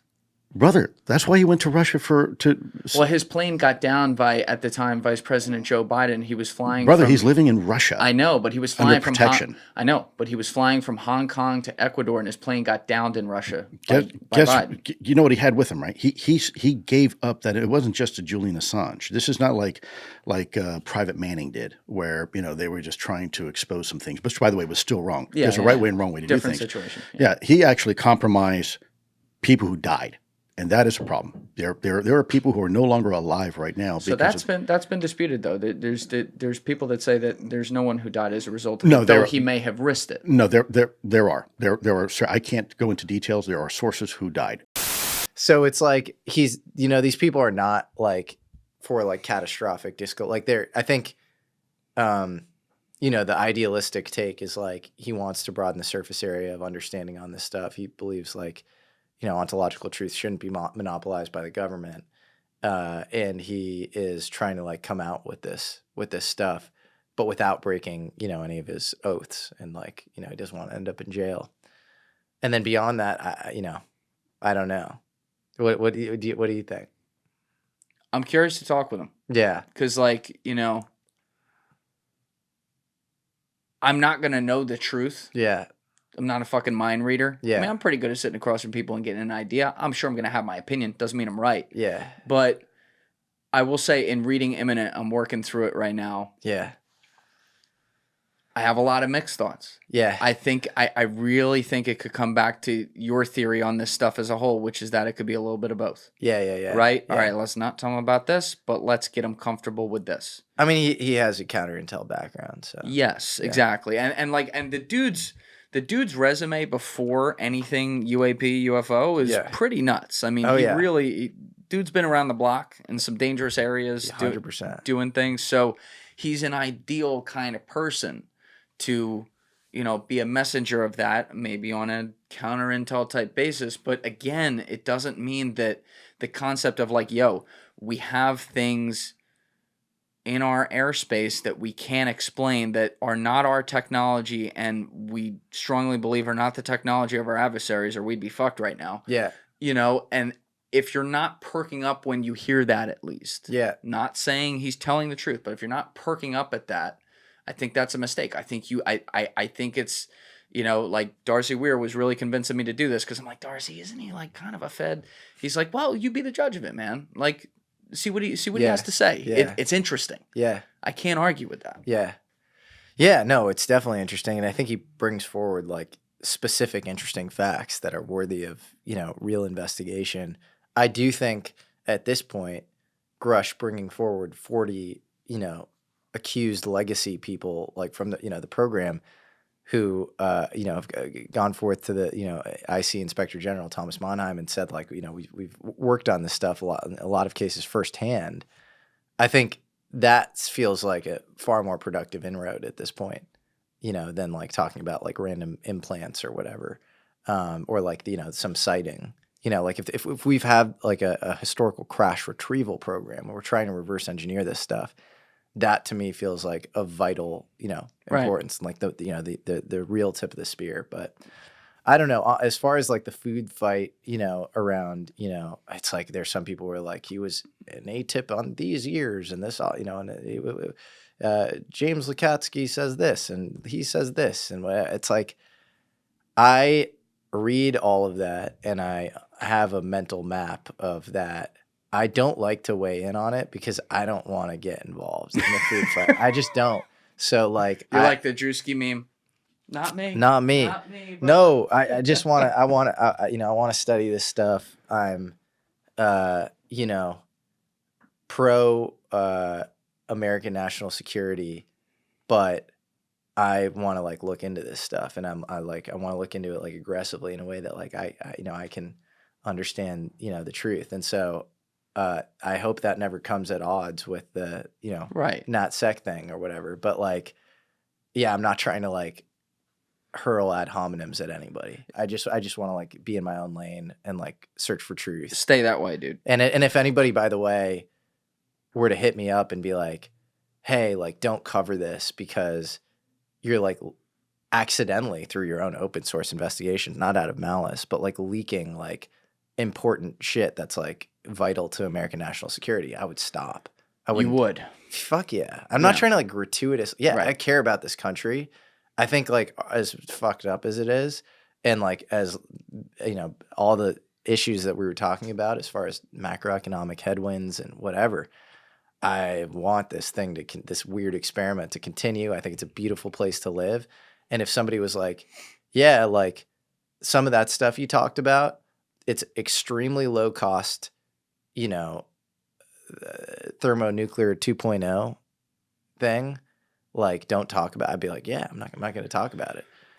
But like what's interesting is like I actually feel like I've become very close to truths in certain areas, and like it's just sort Like of where? have you seen my Townsend Brown episode? No. Oh, Wait, is that the guy who the 26-year-old engineer? No. This Different guy guy? is a mid-century inventor. He's born in 1905, died in 1985. And he worked with like most of the kind of big aerospace companies. And then you have like all of these really interesting, credible witnesses around gravity experiments that he did with these asymmetric capacitors. So you have a negative charge plate, positive charge plate, neutral insulator in the middle. You pump the whole thing with kind of like megavolt range electricity, and you get this weird, you know, this acceleration from the negative plate to the positive plate, even when the positive plate is faced upwards. So it's basically like ability to manipulate gravity through pure electromagnetism as the input. And, you know, that would be this insane novel thing. And he claimed to replicate it in a vacuum chamber, which is like the main detraction on this experiment is that ion wind is causing the thrust. So if you're in a vacuum chamber, you don't have ion wind. And there are other variations of the experiment that involve negating the ion wind component. And like the amount, I mean, Edward Teller was a credible witness. I've met Townsend Brown's daughter who talks about Edward Teller being in the room, freaking out around, saying, I don't know how this works, around Townsend Brown's fan precipitator experiment.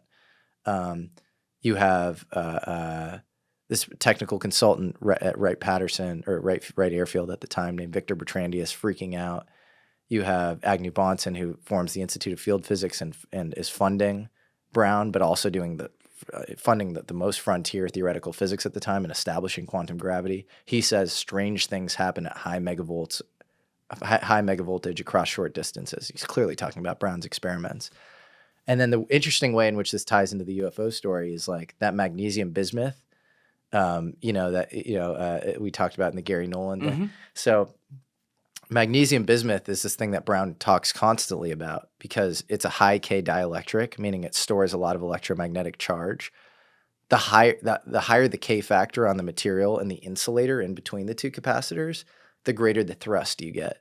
And so barium titanate, magnesium bismuth, a lot of these materials that come up, in this interesting way around the UFO conversation are part of Brown's experiments and are in his like Winter Haven proposal. And so that could make you a cynic, and you could be like, oh, that's like, maybe it's all like cover for some gravity thing or whatever. But Brown himself was very trippy, and he would talk about being in touch with Space Brothers. And like Space Brothers. Yes. And like he and his daughter had a UFO experience. And he attributes a lot of his initial work and knowledge to a UFO experience he had on Catalina Island, which is a UFO hotspot. The fucking Catalina wine mixer.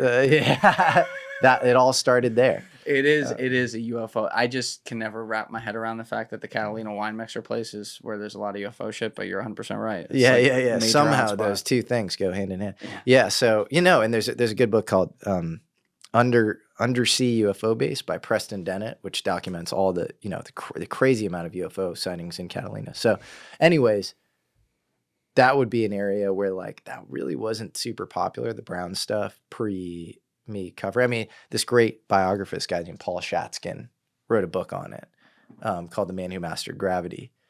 And that, my piece was in some ways an homage to that book. And I think there are all sorts of loose threads in areas where I've gone deeper on the book, and like I think there are weak areas of where we need more corroboration. I think he gets certain things wrong in spots, but if Townsend Brown, in the world in which UFOs are real, if you're telling me Townsend Brown wasn't part of the, kind of legacy stuff, then I just don't believe then I think UFOs aren't real or something. It's like he has to be more involved than anybody, in my opinion. But you're also saying in some of the research related to that, to bring it back to the beginning, you could be getting at some things that get a little interesting. Well, yeah, because it's like if, and how in my interview with Hal Puthoff and Weinstein, Hal Puthoff's like, if we figured anything out in the maybe we did figure out some of the stuff in the world of gravity, but it went black, or we didn't figure anything out, and he kind of like proposes these like funny sort of thing. And if we did figure anything out, I think Brown was at the center of it. There might have been alternative, some other interesting things being researched, like microwave beam propulsion. There might be a couple of other kind of ways to investigate this, but I think Brown was pretty deep on this stuff. But if you got hit up that some of these threads were getting close to national security, you're saying you'd back off? Yeah, I mean, if I got good rationale for it's like, hey man, like you don't want like yeah that, but the reason to not back off until that is that like this has really important civil side, like our infrastructure's in decay, our cities are like horrible, they suck, and going downhill despite $1 trillion infrastructure bills being passed, and we're not an interstellar species, and it would be awesome if we could and actually transcend the limits of SpaceX, which SpaceX is an amazing company, but it's really an Earth-based space company. It's space travel for it's a Starlink, and maybe Moon or Mars if we're lucky. That's like after we get Starship to work, but we're not really going beyond that. And so like, I think this stuff is extremely important to explore. And so, yeah, until like I hear anything on that, then I think the logical thing is like move forward. And I respect that a lot. I also respect the idea that like, as a patriotic American, if you felt like something was getting on the edge of where shit could get dangerous or there's blowback, you stop. Here's the catch-22 there, though, that's difficult. And my friend Joby Warwick, who I've had on a couple times, episode 134 and episode 198, he's two-time Pulitzer winner, long-time national security reporter at the Washington Post, just incredible journalist. Yeah. Wrote the book Black Flags in 2015 or 2016, which is about like the rise of ISIS, and is the greatest book ever written on that, which won the Pulitzer. But like, I remember when he was in here for 134, when I was still in my parents' house, there was a conversation maybe like 50 minutes into there where we were talking about all the scenarios where what you're talking about happens exactly in the Washington Post room, in the national security room. And it is where their sources or representatives of the government come to them when they're working on a story they know about, and they go, yo guys, if you report this, people are going to die. The other problem that you might encounter at the end of this is something we actually get into all the time, is even after you've proved your case 6 ways to Sunday, and no one can really deny it, you still have this sort of final interview with the CIA in which you're presenting what you're going to say, because they have every response. As we see it, they have they should be able to respond and say what they want to say, and often they will make an appeal to you as an American, saying that if you write this story, you're going to get somebody in trouble, you're going to get somebody killed. And then it gives us pause, and we stop and we think, well, is that really true, or are they just kind of feeding us this line because they're going to be embarrassed? And often we'll negotiate. We'll say, okay, well, if there is a security issue, if there is a person at risk, we're willing to withhold certain facts. We're willing to, and that's a difficult decision for a journalist to make, but we see that as being responsible, that you don't just say something or report something because you know it. There's also, you do worry about human lives. And if you're going to compromise a security operation, we're not comfortable doing that. And so we'll modify the report in a way just to leave out certain details that might get somebody in trouble. And the one example where that's happened was the black site prisons that we talked about. There was a secret CIA program where they set up prisons around the world for interrogating members of Al Qaeda that they caught. And it was a top secret thing. Nobody knew that these prisons existed. It was outside to the judicial system. There's no accountability, no oversight. What years are we This talking was about? 2005 for the and story? 6 was when the Okay. stories broke. Got it. And so the initial stories that we wrote, we knew where the prisons were, but we agreed in a negotiating process with the agency that we wouldn't say specifically where they were because there would be possibility of attacks on those facilities. You know, there was real danger for people if we pointed to specific facilities. So we left that out, and it was still a powerful story. We still revealed something we felt was very important for people to know about. Yeah. But we tried to do it in a responsible way, and that's just sort of the balancing act that we have to deal with sometimes. And he talks about the impossible meeting that occurs there afterwards where they have to ask themselves, do we believe them or do we think they're trying to cover for something and people aren't really going to die and they're trying to hold the dangle of human life Yeah. over us so that we don't report this? Yeah. So if you start getting at some things that get really interesting, you know, I'm with you, and it's an impossible question to answer in your head that, like, there may be points where you stop, but you might have to ask the question sometimes where it's like, who's Yeah. telling me this and why? Yeah. And maybe this is sketch. Sure. Well, if they're doing it to protect oligopolistic interests or whatever, then I would just say the context in which you're operating as an oligopoly on, you know, whatever science or tech or whatever is going to go away because the US is going to lose its kind of primacy in these areas. And so again, in the world in which you have, you know, some sort of arms race around this stuff, which is sort of, it's really dystopian even to like Yeah. talk about and like frame it like that, but it's the world we live in. And if Carl Nell, again, is right that there is this sort of reverse engineering arms race, then you have the US version, which according to everybody in UFO world has this corporatized, balkanized, fiefdom-based, left hand's not talking to the right hand. If you believe this Wilson memo thing that came out, you know, where this guy, head of the, you know, J2 Joint Chiefs, Thomas Wilson, who's, you know, in charge of all military technology, is meeting with Eric Davis and, you know, saying that he's meeting with this company and progress is very slow and cumbersome and they exist outside of, you know, all normal, you know, security clearances. And, you know, they kind of understand some aspects of how these crafts fly, but they don't understand all of it or whatever. If you believe that, and if you believe, you know, Lockheed, Northrop, like all these sorts of companies like have like bits and pieces and they're not coordinating with each other, then you have to think that like the Russia-China version, it's just like fully nationalized and they just have like their best and brightest scientists on this stuff. Good point. And if that's the case, it's like maybe we're cavemen and we have USB drives and the caveman has no idea what to do with the USB drive. You don't know information theory. You don't have a computer to plug it into. But maybe it's like Galileo with an iPhone, which like that Galileo's pretty smart. And maybe Galileo can open up the iPhone. The iPhone has a graphical interface. You can kind of touch it and like learn, you know, this action causes this reaction. And all of a sudden, you know, convergence as far as like ability to like use the thing gets much quicker. And like these, I have to like make these conjectures because I have no idea. Yeah. And nobody has any idea. But like to my knowledge, unless I'm living in some like Truman show, the smartest people I know like work at like, I don't know, like Anduril and Palantir and SpaceX and like, you know, these like new tech companies. They're not working at these older, stodgier, you know, like American primes. They're just not. You don't go to work at Boeing if you're like some super smart. Allegedly.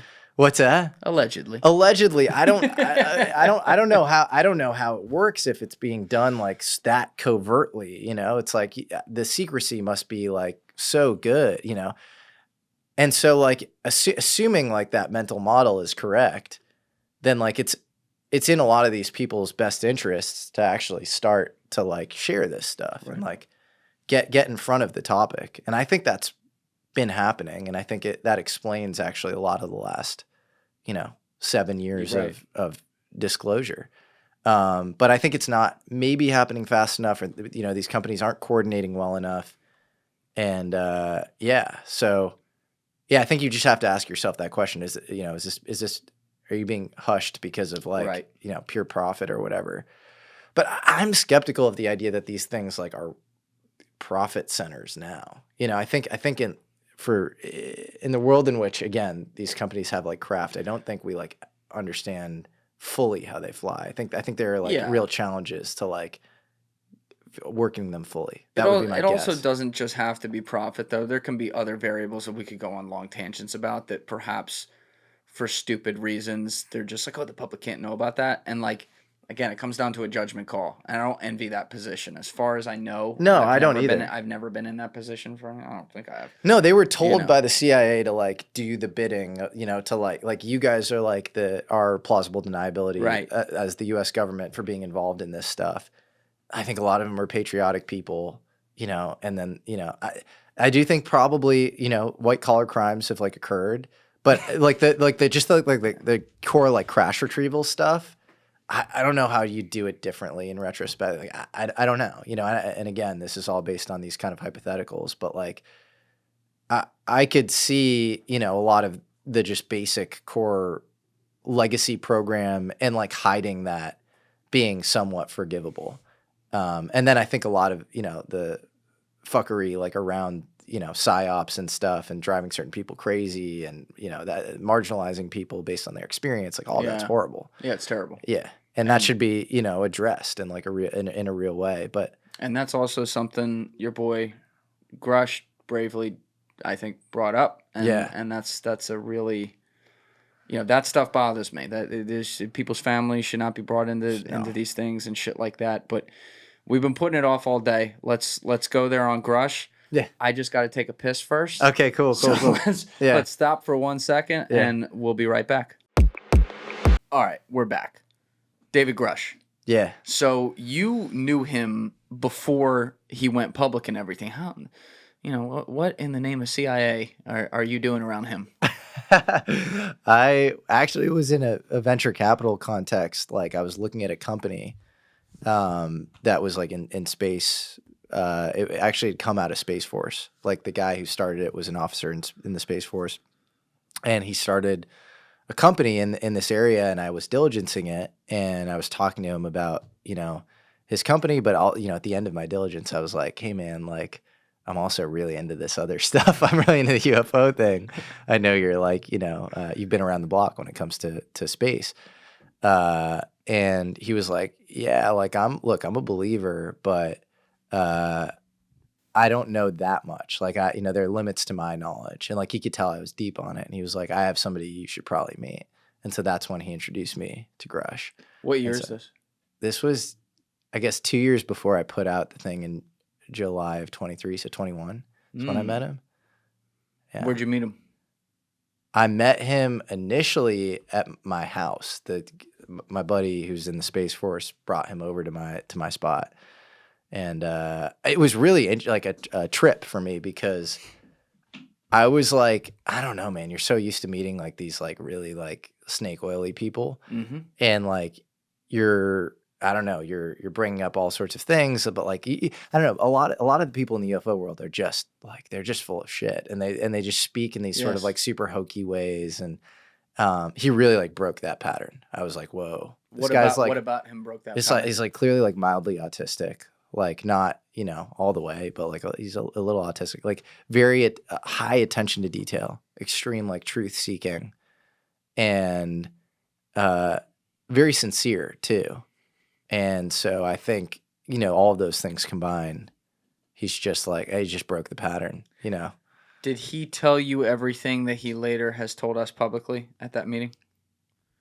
Did he tell me everything that he later? Yeah. Like, did you know all the details? Oh, was he like, there has been a crash retrieval Yes. program? He was really high level in that first meeting. I think he was kind of sussing me out, but he was like, it hinted like, hey, I think you might be onto something. There might be more here than, meets the eye. But, he was still in the government at the time. So he was very cagey around what he could share. But it was clear, like, when you speak to somebody, you see like the resonance in their eye. Like I'm decent at like picking cues up like that. And like, I came out still pretty like pumped because I was like, that guy like got a lot of the fringy shit I was saying. So I was like, there's some like recognition in his eyes that like I could just detect. He's also definitely, clearly a very highly intelligent guy. Yeah, I you know, mean, you're dealing, yeah. he's become like a really good buddy, and like he's next level intelligent. He's really, really smart. Did he hint at all in whether it was that meeting or your earliest meetings, whatever they were, did he talk about the idea that like, hey, I'm going to go public with this at some point?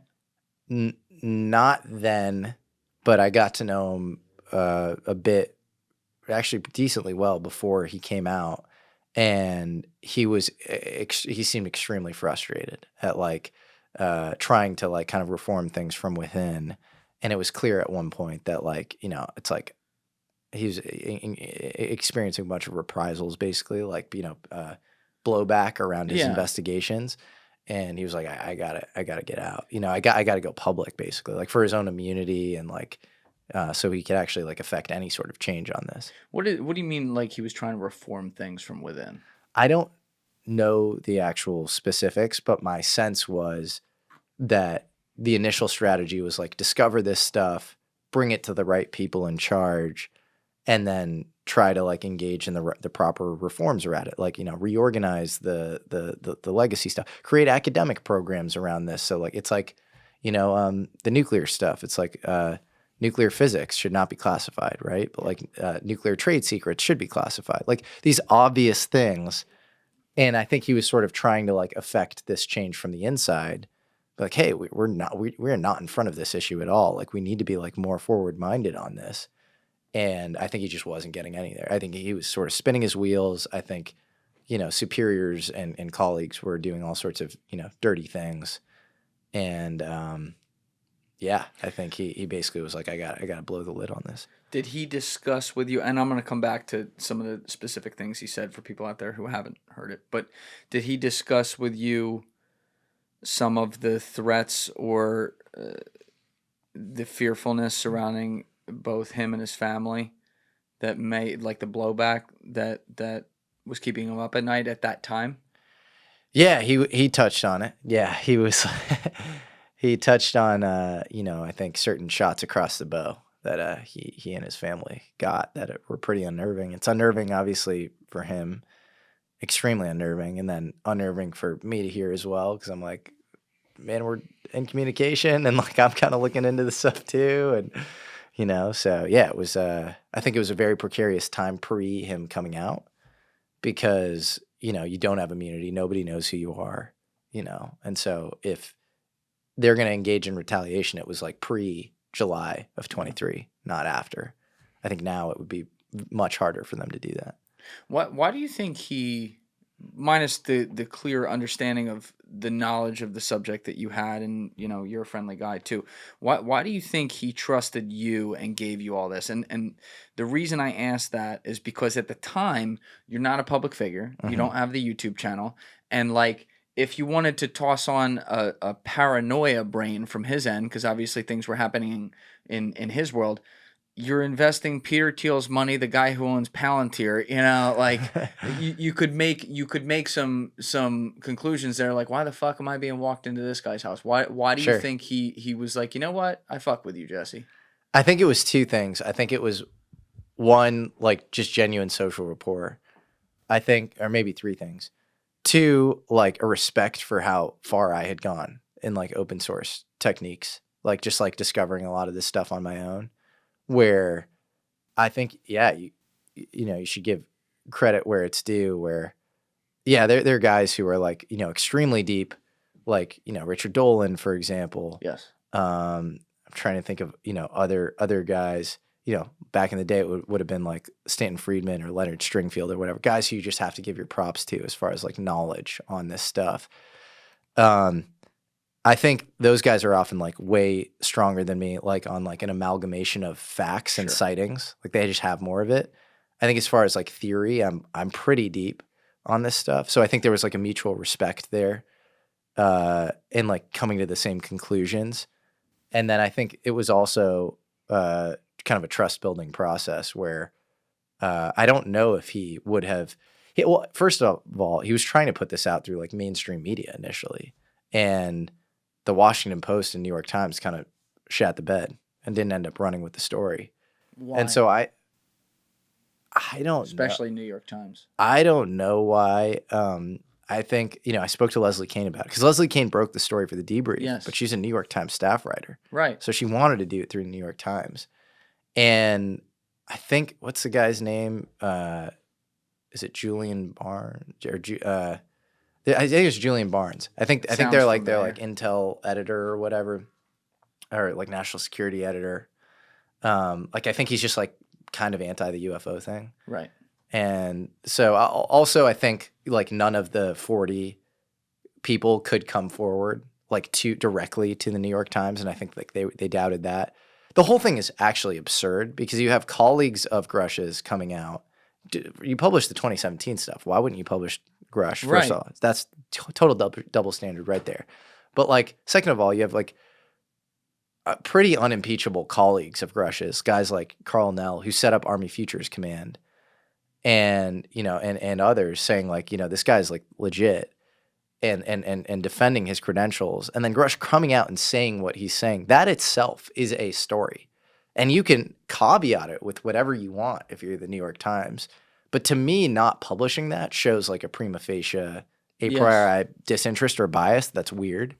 Very weird. Yeah, it doesn't make sense. You can say like, we don't know, and XYZ need to be corroborated. But you have the ICIG, Thomas Monheim, saying this is urgent and credible. That's him. That's not you.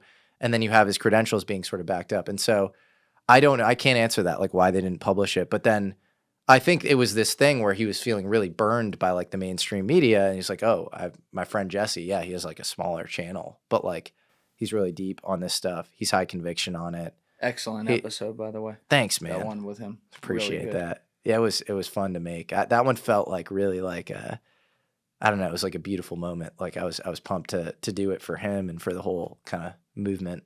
Yeah. Yeah.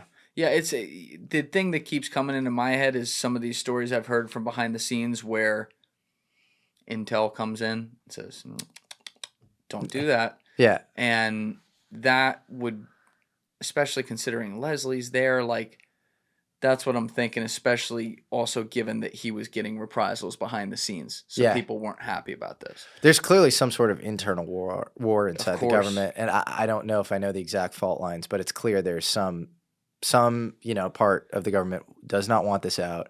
Another, really does in a limited sense and over time. There's nobody that I think is full Ed Snowden on this. Yes. And we were talking about this before camera. I agree. Yeah. So I think it's a war between those two sides. I'm definitely on the side of like, again, not knowing ontological truth or whatever and being on the outside. I'm on the side of like, I don't see any reason. I've been given no reasons outside of like these rumors you hear, guys like Jeremy Corbell or like Ross Coulthart who are like supposedly in touch with people like in and around the actual program. It's just like, they always say like, we get super deep with these people, and like they all say the same thing at the end of the conversation, which is, if you knew what I know, you wouldn't be pro-disclosure, You hear that over and over again. And so I'm not inclined to dismiss it. Like I think there's a credulousness to that world sometimes of reporting, but I also think they're doing good work, and like it's important to not throw the baby out with the bathwater and kind of parse the good from the bad. I think some of the stuff that they're bringing out is really good, and then sometimes it's a little indiscriminate at times or whatever. But your idea though that it's like pieces of the government, certain people know certain things about certain topics, and then they don't know about these other 50 topics. Same thing for this other team over here, but they don't know about this one. You know what I mean? Like there's this compartmentalization that happens, and then maybe there's very few who are actually like individuals, literally, who are like read in on most of it. Therefore, the secret is kept in all these different places where you need all of it together to really make sense of it. And frankly, the same people who are saying, if you knew what I knew, well, they only know one piece out of the 200. That would be my strong bias, is like you meet some of these people with like, hardcore intel credentials or whatever. And like, I just don't think like they have the epistemic ability. Like, you might have like a treasure trove of data proving that this stuff is real. Like tons of crashes here. And like, this thing was detected here and whatever. But I think that, and like, the ability to like holistically have like a worldview, like an expanded worldview, like a metaphysical understanding of reality, is like very different. And I think you can be outside the government and have like clear intuitions around that, even that are even greater and more kind of top of the pyramid, so to speak. They're more kind of, there's more consilience and more interdomain knowledge and connections you're making than like the dude that like handled a thing in this one situation, or like, went through these XYZ files, and like they're sure that like reality's weirder than we realize, and that the government has some handle on it. But they don't, I don't think, have like this like clear picture of like what's going on. And that's why, I found it really interesting. There's a story, this guy, Robert Sarbacher, who, was in touch with Wilbert Smith, who is there's written correspondence between the two. Wilbert Smith is this, Canadian engineer, and Sarbacher is this American engineer, and he's this nuclear expert. And he is running the Washington National Labs. He's close with Townsend Brown, who's doing the gravity stuff. And I think he's in on the UFO stuff too. In 1987, he writes to William Steinman, who's this UFO researcher, saying, the rumors around the UFO crashes are essentially true or substantially true or whatever. And he says, John von Neumann, Vannevar Bush were involved in these things. Like he goes on to like, list names. And maybe he was speaking in sort of coded fashion. I think he says fundamentally true or substantially true, and that can sometimes mean you're true on the surface level, but you're wrong on the underlying details or whatever. But I think he was, maybe somewhat, involved in all this stuff. And anyways, he, says he wasn't fully read into the program, but he points people who come to him again in the 80s, like, later in his life, to this guy, Eric Walker, who's an electrical engineer and the president of Penn State. And Eric Walker, according to him, was part of this like MJ-12 lineage or whatever, this like core group of UFO people. And the first thing that Eric Walker asks, the UFO, the inquirers, is he goes, "What do you know about the sixth sense?" And they say, "What are you talking about?" And he's like, "What do you know about ESP, extrasensory perception?" And then he says, "You're chasing windmills." Like, it's like literally your epistemic aperture is incapable of the disclosure. It's not like disclosure is like this like semantic information. It's not like this file that he can just give you. It's like you're literally like you're chasing your tail. You have no idea what you're dealing with. Like you're like almost like not even like able to comprehend this stuff. And that's always stuck with me, because I do think it's like a knowledge on this stuff is like a drip, but it comes from something higher. It's not coming necessarily from the government or whatever. Like if you're focused on that drip, good luck. It's going to take like a long time. Yeah. You're going to get like, little bits and pieces or whatever, along with everybody else over the next 10 years or whatever. But, I think developing your own epistemic aperture is like this really crucial thing in this whole story. And so, yeah, I think that's like a very telling story, that it's really about your own epistemics in some ways, more so than, yeah. And then you have the people like Grush, though, who have access to things and find it. Yes. And, what's the term? Epistemic aperture? Yeah. He develops his own epistemic aperture. Well, he's a good example. He's got both. He's got, yeah. Sorry for my annoying. I can tell you spend a lot of time around Eric Weinstein. Yeah, exactly. I got it from him. That whole universe is a lot of it's its own lexicon of words. I think he's a good example of both. I think he has really creative mind, and like is really strong on like theory, as well as like he clearly is like has a lot of actual hardcore info. Well, but before I ask the next question, just for the people out there listening who need to be rehashed on some of the things he revealed or haven't heard it before, I know most people obviously have heard this. Can you just review that, like the highlights of what he revealed, and then I have a question about some of those findings. Yeah, sure. So Grush? Yes. Basically, his findings are, we have had a legacy crash retrieval program that goes back not only to Roswell, but to 1933, this Magenta crash in Italy, that basically aerospace companies have been involved in this, various aerospace companies since then. They've not always been subject to kind of traditional government oversight and FOIA. The clearance system that, classifies this stuff is the, NPQ, DOE clearance system, the atomic energy stuff, not, normal national security, top secret, TSSCI, like that sort of line is not applicable here. Some presidents don't even have a need to know. And that you have these kind of balkanized, again, corporate entities that are engaging in like trying to like reverse engineer these crafts. And he brought forward 40 people who worked on these programs to the Inspector General, the Intelligence Community Inspector General. And so those are his claims. And he claims that non-human biologics came with the crafts or piloted the crafts as well. And that the materials in the crafts contain heavy elements. So elements with isotope ratios that don't exist on Earth, but heavy elements like, in places on the periodic table where you can't use centrifuges to mess with the isotopes. Like, it would be extremely hard to manipulate these, if you're just a random scientist. So yeah, some pretty bombshell claims. Yeah, a lot. So our very first phone conversation we got into this long talk about what could it, like how Grush could be telling the truth but set up to do it. And I've talked about this on other podcasts, and I've said I really want Jesse in here to explain it from his lens because he'll explain it a lot better.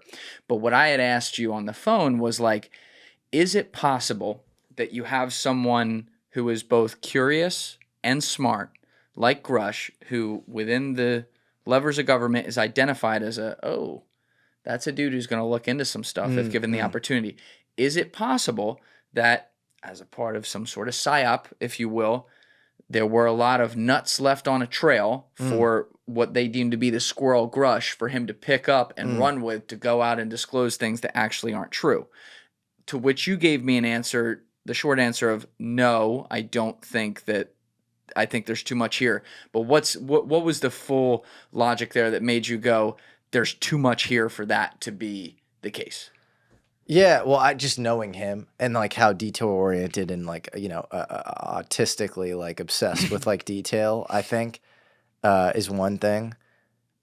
There's a possibility like they're trying to in some super coordinated fashion sending him down the wrong path. But like I asked him that in my interview with him, like on air, in our show, and he was like, yeah, but like I had other people back channel with the people talking to me, and like those people they'd intersected with my own career from like decades prior or whatever, or a decade prior, and like they wouldn't lie to me, and they especially wouldn't, because they don't know each other, they wouldn't be able to like coordinate to that level.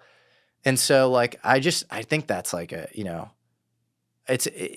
I asked him and he was like, I'm 99% sure that did. So like even he's thinking probabilistically 1%. Yes. But I don't know. I don't think that's likely. And then you have all the like Robert Hastings, like just like the UFOs and nuke stuff, where it's all the open source stuff just weirdly comports with the classified stuff. So again, if you're like a freakishly good counterintel person or whatever, and maybe you're trying to trick Grush into tricking me or whatever, maybe you comport all of the internal stuff. You fabricate internal documents to like look like the open source stuff in a way that like, it all coheres perfectly.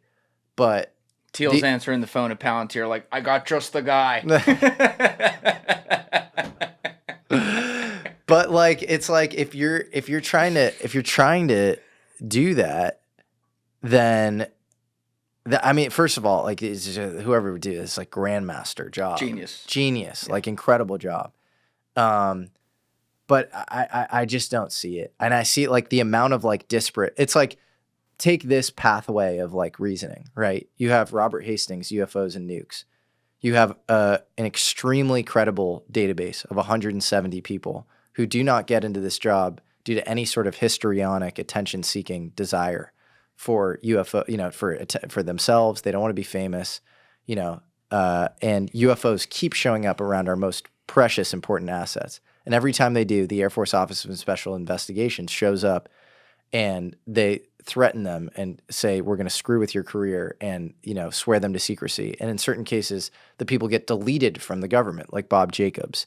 And then their superiors later have to say they were real. Okay, so what happened with Bob Jacobs? They said he never worked at Vandenberg, and he's a photo instrumentation specialist there. That in '64 sees this UFO wrapping around this dummy nuclear Atlas V warhead, and so you hear these stories over and over and over again, and then you could still say, right, like, okay, it's a credible database, like these people are really smart and high agency, but like maybe it's like still this like U.S. deep state thing, and like they like somehow like prime all the nuclear people, and like it's this, maybe that's like this pro like, trying to like make people think that we're protected by the aliens or something. By it's like orbs are showing up. I don't know. You can spin some tall tale, but then you get into the fact that there are UFO sightings in Bariloche in Argentina because there's a civilian nuclear grid there. And there's literally a town in Japan, in Ino, right in Fukushima, next to the prefecture, where they have all their nuclear energy, that is like dedicated to UFOs. And there's a museum there that's all around UFOs.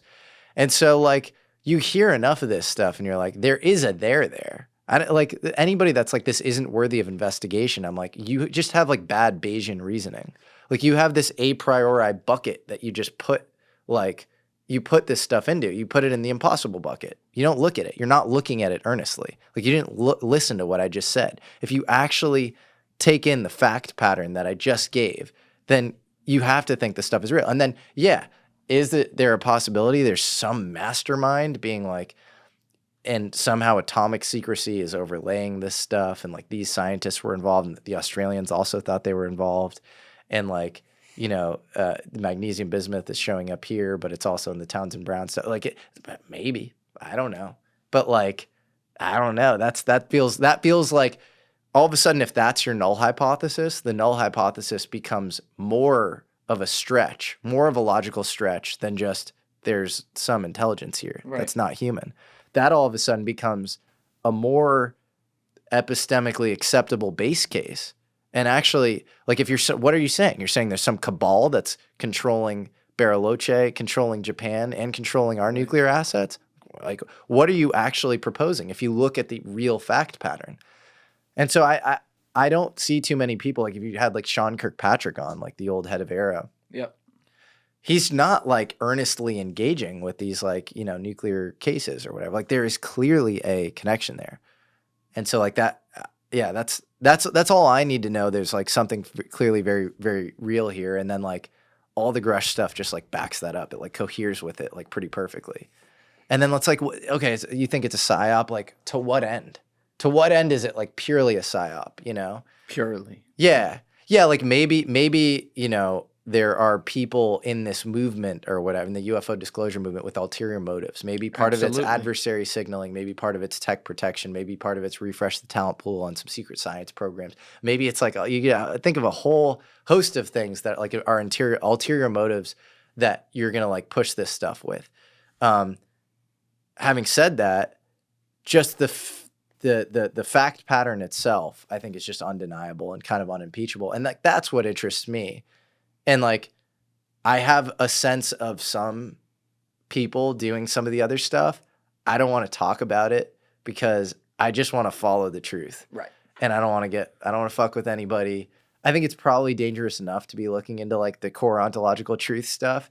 And so I'm not trying to like, and to, maybe some of these psyops or some of these, ulterior motives are like, my motive is like the truth, but like I don't want to fuck with somebody having some, trying to maintain American supremacy in some of these areas. Like whatever, do your thing. You're also within the community itself. It's clear, and it comes across in this conversation, but also in your actions that I've seen online now for a long time. Like you're a peaceful truth seeker in this way. You're not trying to get in the middle of much of the bullshit drama that happens, like in UFO Twitter and stuff like that. It's about like, okay, if there's people who allegedly have access to some information here, let's hear them out. Let's talk with them. I don't care who they fuck with and who they don't fuck with. Like, it's what it is. And we need that. In order for the space to be taken seriously, we need that. And it seems like well, I think you guys straight up said it. So it's more than it seems like you also were able to turn around your colleague Eric Weinstein into looking into this, because for a long time he was like, yo, fuck that. So what was it that really, it's not like he's out there saying, yo, the aliens are here. Yeah. But he's looking at it in an educated, questioning, truth-seeking way. It seems at this point. What conversation changed that? What action changed that to where suddenly he's like, all right, Jesse. I think two things happened for him. One is he started to become more public about his physics theory of everything, the geometric unity stuff, which I think he'd presented in Oxford in like 2013. But like, you had half the people being like, this is it. And then the other half was like, I don't know what he said. And I don't, and like it, kind of like he developed it and then he went on Rogan and he sort of published it again. And I think the combo of him presenting it and like there being nobody to like corroborate or falsify it, like it's like he can't talk to anybody about this stuff. And then he starts to get into like this very interesting other angle to the UFO thing, which is like these guys like John Wheeler and Bryce DeWitt working on science that might have not met the eye. This like idea of the golden age of relativity and this kind of like, extreme interest in the gravity stuff in the 50s. And so he's like in his mind thinking, maybe I've figured some stuff out on my own, but maybe some other people have gotten there before me. Maybe there's some program around this. What's going on? And he does a whole follow-up, Rogan episode. It was not the one with Terrence Howard, the one before it, where he says some crazy things like Jim Simons of like Renaissance technologies. Yeah, that was February 2023. Yeah, he was like, maybe there's some secret, physics stuff going on there. You have like the number, it's the greatest concentration of differential geometers and stuff. It's like, I don't know. The best line in there is Michio Kaku. Yeah. Michio Kaku is out of control. Yeah, he goes, and you just see Joe just, he's like, get Michio Kaku in here with me. And Joe's like, why? Yeah. That's so funny. Yeah, exactly. So he says, so he is, there's a combo of like, maybe these guys have figured out some of the stuff that I've figured out. Yeah. And maybe there's this whole like, secret national, maybe, the physics that I've been working on has been like weaponized or something. And then there's this confluence of that and the Pentagon admitting there are things in the sky that, we don't know how to identify. And you have these two Office of Naval Intelligence reports, I think one in 2020 and one in 2021. And you have, associated mainstream media articles and press around that. And I do think, Eric's a very heterodox first principles thinker, but he also has to like walk this tightrope of like, I have to maintain a level of respectability among like academics that I'm like trying to like spar with, because he is on their level, I think, intellectually for sure, like above a lot of their level. Yes. And like when I hear Sean Carroll being like, oh, like he doesn't even like, I think Kurt Mungle asked him about Eric and he was like, that guy's like an amateur. He just has like pet theories or whatever. He's like throwing him in with like Brian That's Greene not and a couple good. other. Yeah, I'm like, dude, just shut up. Like, what have you done? That, you shouldn't like, do that. Yeah. Like you're just like a pop quantum mechanics. I mean, he's obviously extremely smart, but you shouldn't do that. You shouldn't like condescend, Yes. And so anyways, I think Eric, all of that's to say, like, I think he is very first principles, but I do think there's a difference between Jesse, his podcast partner, and like venture guy at, Thiel Capital, of course, being like, yo, UFOs are real. Like, look at this. That's different than like Pentagon, New York Times being like, we don't know what this stuff is. This stuff is real. And so I do think to his credit, he immediately credited me with like, okay, you've been pushing me. Like, I thought you were like brain dead in this one area. I appreciate you pushing me on this for like a long time. But I do think that allowed him to, talk about it more publicly and like really take it more seriously. Yeah. Well, I mean, the other 500-pound elephant in the room here with all these things we're seeing in the sky is something I don't think it's come up a little bit today, but not really directly. And that is, what could be weaponry that we don't know about versus everything else. I mean, for me, a major case with that, a guy as a witness who I've really liked is David Fravor. Yeah. Because he's very matter of fact. And he has the video on the screen. He's like, look, this is what I do. Yeah. This is my expertise. Yeah. This is what I saw. Yeah. It went boop, boop, boop. Yeah. I don't see Tic Tacs. I don't see shit like that doing that. Yeah. That's not something that is a part of ours that I know about. Meaning, draw your own conclusions here. I think it might be alien, but like, I don't know, is it something else? you know, you could go way too deep with this and like get out of control to things you don't know. But like, I've heard from a lot of, I guess, people who might know something about something, it's hard to say, that like DARPA, for example, could be 40 years ahead of us in technology. So when you see something like that, where it is an unidentified aerial phenomenon, right? It's not, we don't know if it's alien or not. Does your mind go towards, for some of these things, you know, maybe that is our weaponry and most likely not an adversary's, otherwise they'd have taken us over by now? It's possible. I've heard things to that effect. I do think if you look at the actual observables of, you know, the Tic Tac, it's like, it's like just crazy maneuverability and like, you know, you're breaking basic conservation of momentum. So it is like new physics, or it's like a spoofing thing that like, but then like, how do you spoof the FLIR? And then they say they have radar. How do you spoof the FLIR, the radar, and the actual eyewitnesses? Yeah. That's a lot of spoofing. So then you're getting into like a crazy claim, which is like we have like physics, you know, in deep black aerospace. And so I just think that requires like a lot of follow-up and evidence. Of course. But yeah, I've heard certain people say that might be the case. And I don't know what to think about it. You know, if that is the case, it's of the Townsend Brown lineage would be my belief. Yeah. My brain also, a little conspiratorial, goes towards some of that Operation Paperclip and some of the things the Nazis were onto. Yeah. You know, because you basically saved like some of the worst people on the earth who just happen to be very smart. Yeah. At something. You brought them over here. We know some of them put us into fucking space and shit. Yeah. And it's like, what were they able to maneuver? You brought up a lot of amazing research today about anti-gravity and projects that were going on in the 50s and 60s. But it starts in Nazi Germany. Yeah. Yeah. And do you know about like Kammlerstab? Have you heard of that? So Kammlerstab? Yeah, have you heard Kammlerstab? Fill me in. So there's this SS officer named Hans Kammler. He's the most ruthless Nazi. Like Albert Speer, who was head of all armaments for the Nazis, said, you know, Hans Kammler was the most ruthless, unscrupulous guy I was forced to collaborate with.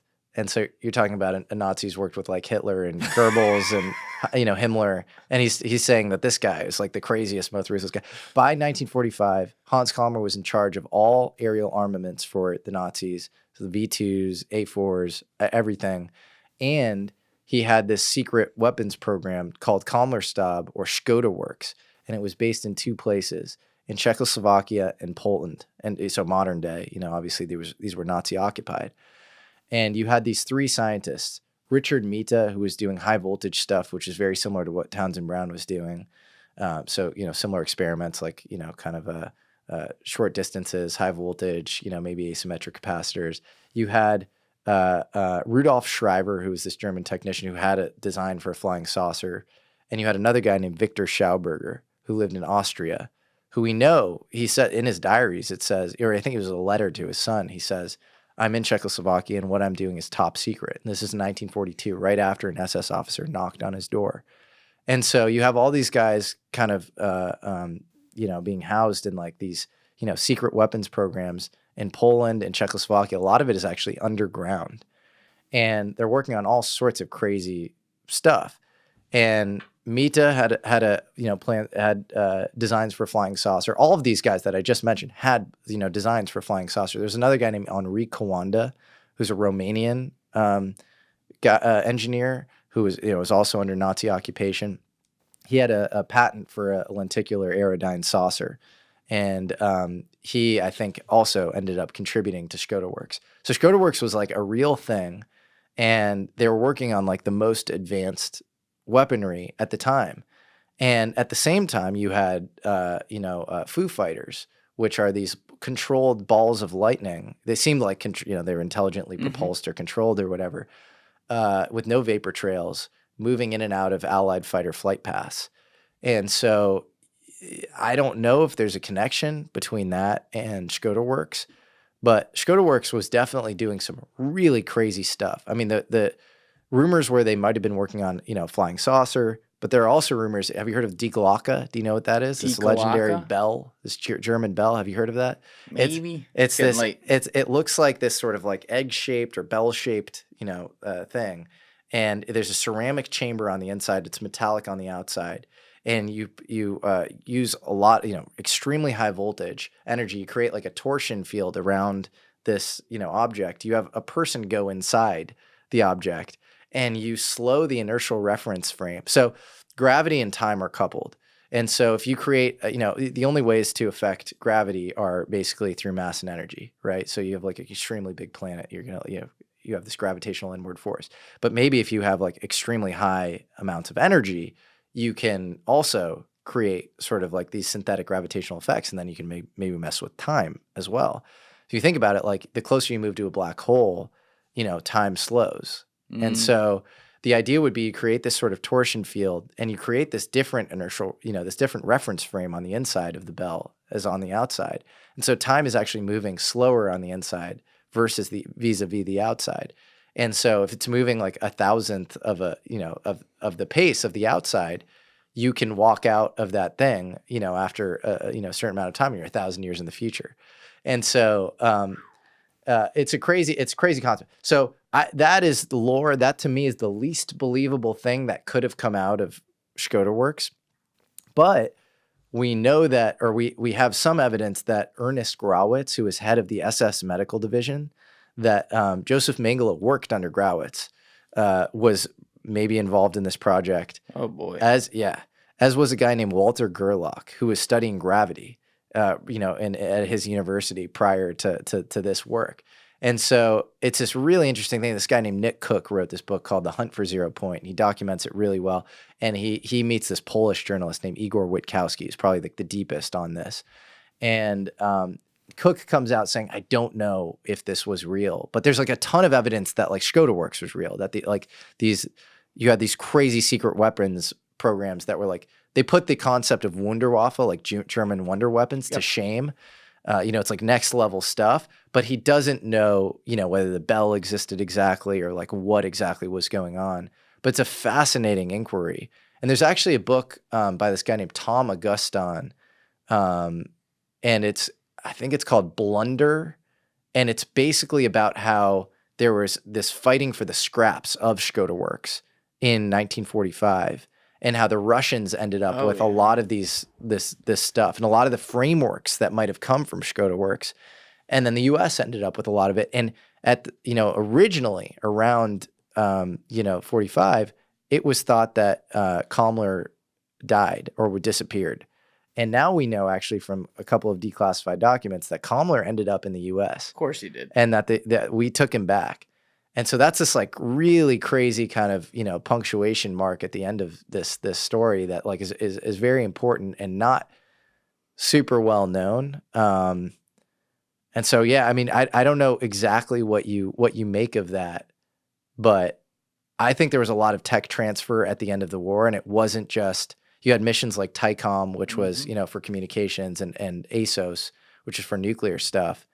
And you had like, Werner, you had Heisenberg and stuff, like in like this like wiretapped room, like trying to figure out what he knew and stuff. That was kind of maybe like the white world nuclear stuff. The way Nick Cook puts it, you had black world nuclear stuff going on, and that was under Kammler. And so Kammler was doing, weird nuclear stuff. And then aviation stuff. The final story here, which I think is just mind blowing, because all of this is still kind of in the like lore mythological realm, but this maybe brings it down a little more. There's a guy named John Warner IV, who's actually Chris Mellon's cousin. Of course, and so he comes from the Mellon family. His grandfather is Paul Mellon.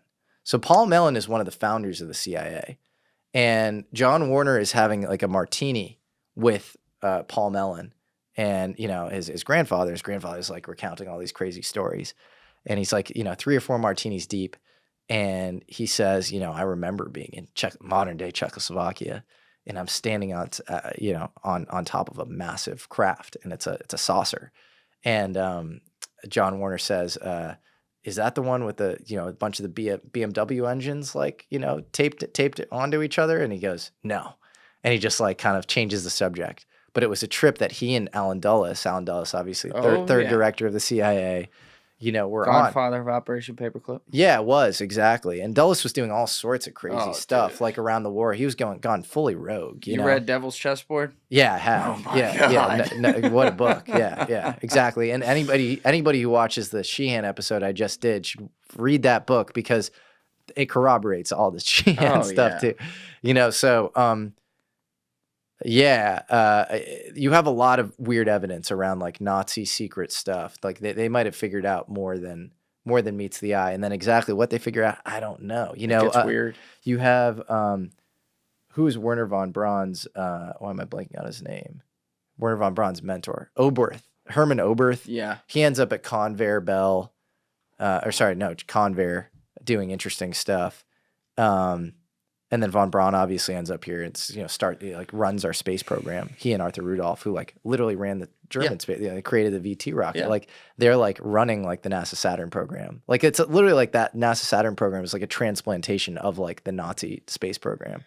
It's like pretty fascinating. The three-way race for resources after World War II and the immediate aftermath and the years after that between Russia, the United States, and Britain, and the secrets of the world that exist from that race is one of the most underreported great mysteries of our time. Yeah. It's just the depth. I mean, you get into the biological weapons stuff too. Yeah, you get into, you start to wonder, like, how did these guys not have a Manhattan Project and not get to that? And and this is pure crazy speculation on my part, but sometimes I do wonder if within those evil, sadistic little Nazi brains of theirs, apparently weren't that little because they knew some science, but like, you get the point. Yeah. If like maybe they had gotten to something like that, like a nuke. Maybe they had gotten to some insane biologics. Yeah. And they had just enough left of whatever lack of humanity they had. Yeah.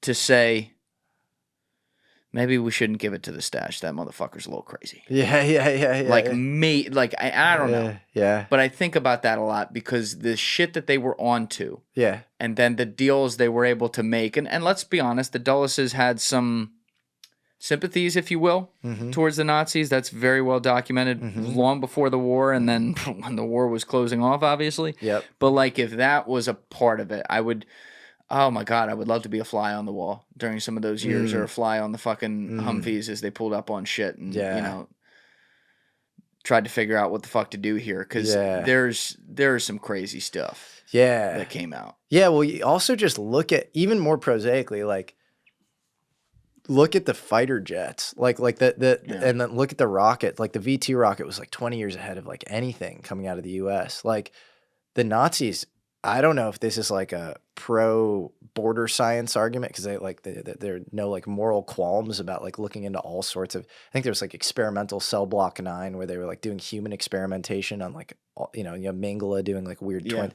All this stuff is so fucked up. It's so messed up. It's crazy. And so I don't know if they just made progress because they were so like psychologically like unbound and like just down for like whatever. Right. No, like, it's a valid question. But it's interesting. Like it calls up a lot of questions. Like how did they make that much progress that quickly? Because so much came out of that time. Yeah. And you could just say that's what war creates. But the amount of progress was like, it was next level compared to. I mean, now it's nothing close to that. It's at least as far as like physical world progress. Fuck yeah, man. And then it's obviously towards like a super ruthless evil, and that's the start of some weird shit that then is used on our end, which is just like, morally, that's like one of the ultimate quandaries. But we could go down a huge rabbit hole with that. I know I got to get you out of here soon. This has been awesome today. Yeah, man. One last thing before we go. It's come up intermittently today. Your Danny Sheehan sit down. Yeah. He's gonna be coming in here thanks to you. Hell yeah. But like, what do you make of that guy? Because he's been involved. To the title of your YouTube video, he's been involved in like every American conspiracy, and like you did such a good job with him, but you're just sitting there and you'd ask like something that's getting towards something crazy where you're like, he's not going to say something on this, and he goes, well, as a matter of fact, I was actually there for that one. I know exactly who killed Kennedy. Yeah. Like how do you even respond to shit like this? Like, is it crazy, or do you? It sounds like there's a lot of evidence he has below stuff. That's the thing. So I would if I were to hear what he said 5 years ago or 10 years ago, like basic American history, Jesse, or whatever, coming out of, Columbia or whatever, American history, I would have been like, this dude's crazy. He's off his rocker. And then you read a book like Devil's Chessboard. Yeah. What was that? David Talbot? David Talbot. That's right. And like I met Oliver Stone once and like spent a little bit of time with him and like, watch that, his movies. Jesse, you're trying to make this podcast go all night, bro. My point is like you build up, we could go all night. You build up this like gestalt view of like, all right, like I'm pretty sure like Dulles like came after Kennedy. Like the guy hated him. He wanted to scatter the CIA to the wind. He had just fired Dulles. He had the Bay of Pigs. You come out like not knowing the motive, the chronology, and the people, but like knowing that like JFK was probably like an inside job, And then you hear probably. You gotta think probabilistically, but yeah. You're saying 99.99999% probably? That's what I'm saying. Okay, Yeah. Just making sure. Same probability that we're not alone. Right. You think, they probably. And then you meet a guy like Sheehan, and again, I would disbelieve it if he weren't plugging in gaps in a framework that I already basically believe in. But he's like, it's like it was Dulles, but it was like this recommissioned S4. His whole his narrative's insane. It's this idea that like Nixon, who was VP under Eisenhower, but was also kind of running a lot of national security for him, kind of commissions Howard Hughes, to create this S force, which is this like team of assassins to kill Fidel Castro and Che Guevara. And they brought in the mob too. They brought in Roselli and Giancana. Exactly. Yeah. Trafficante, all these people who like are expedient allies because they, want the Batista drug run, back up and running or whatever. And then this S-Force gets like kind of sunsetted and then like rolled up into these other operations, Mongoose and Fox something, I don't know, whatever.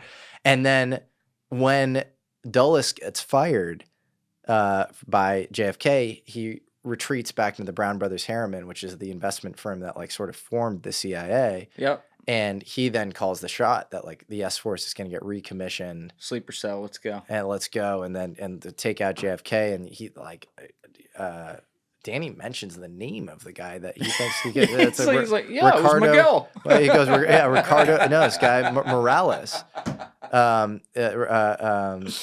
They called him Roger Morales. He goes, Ricardo Morales. I don't know.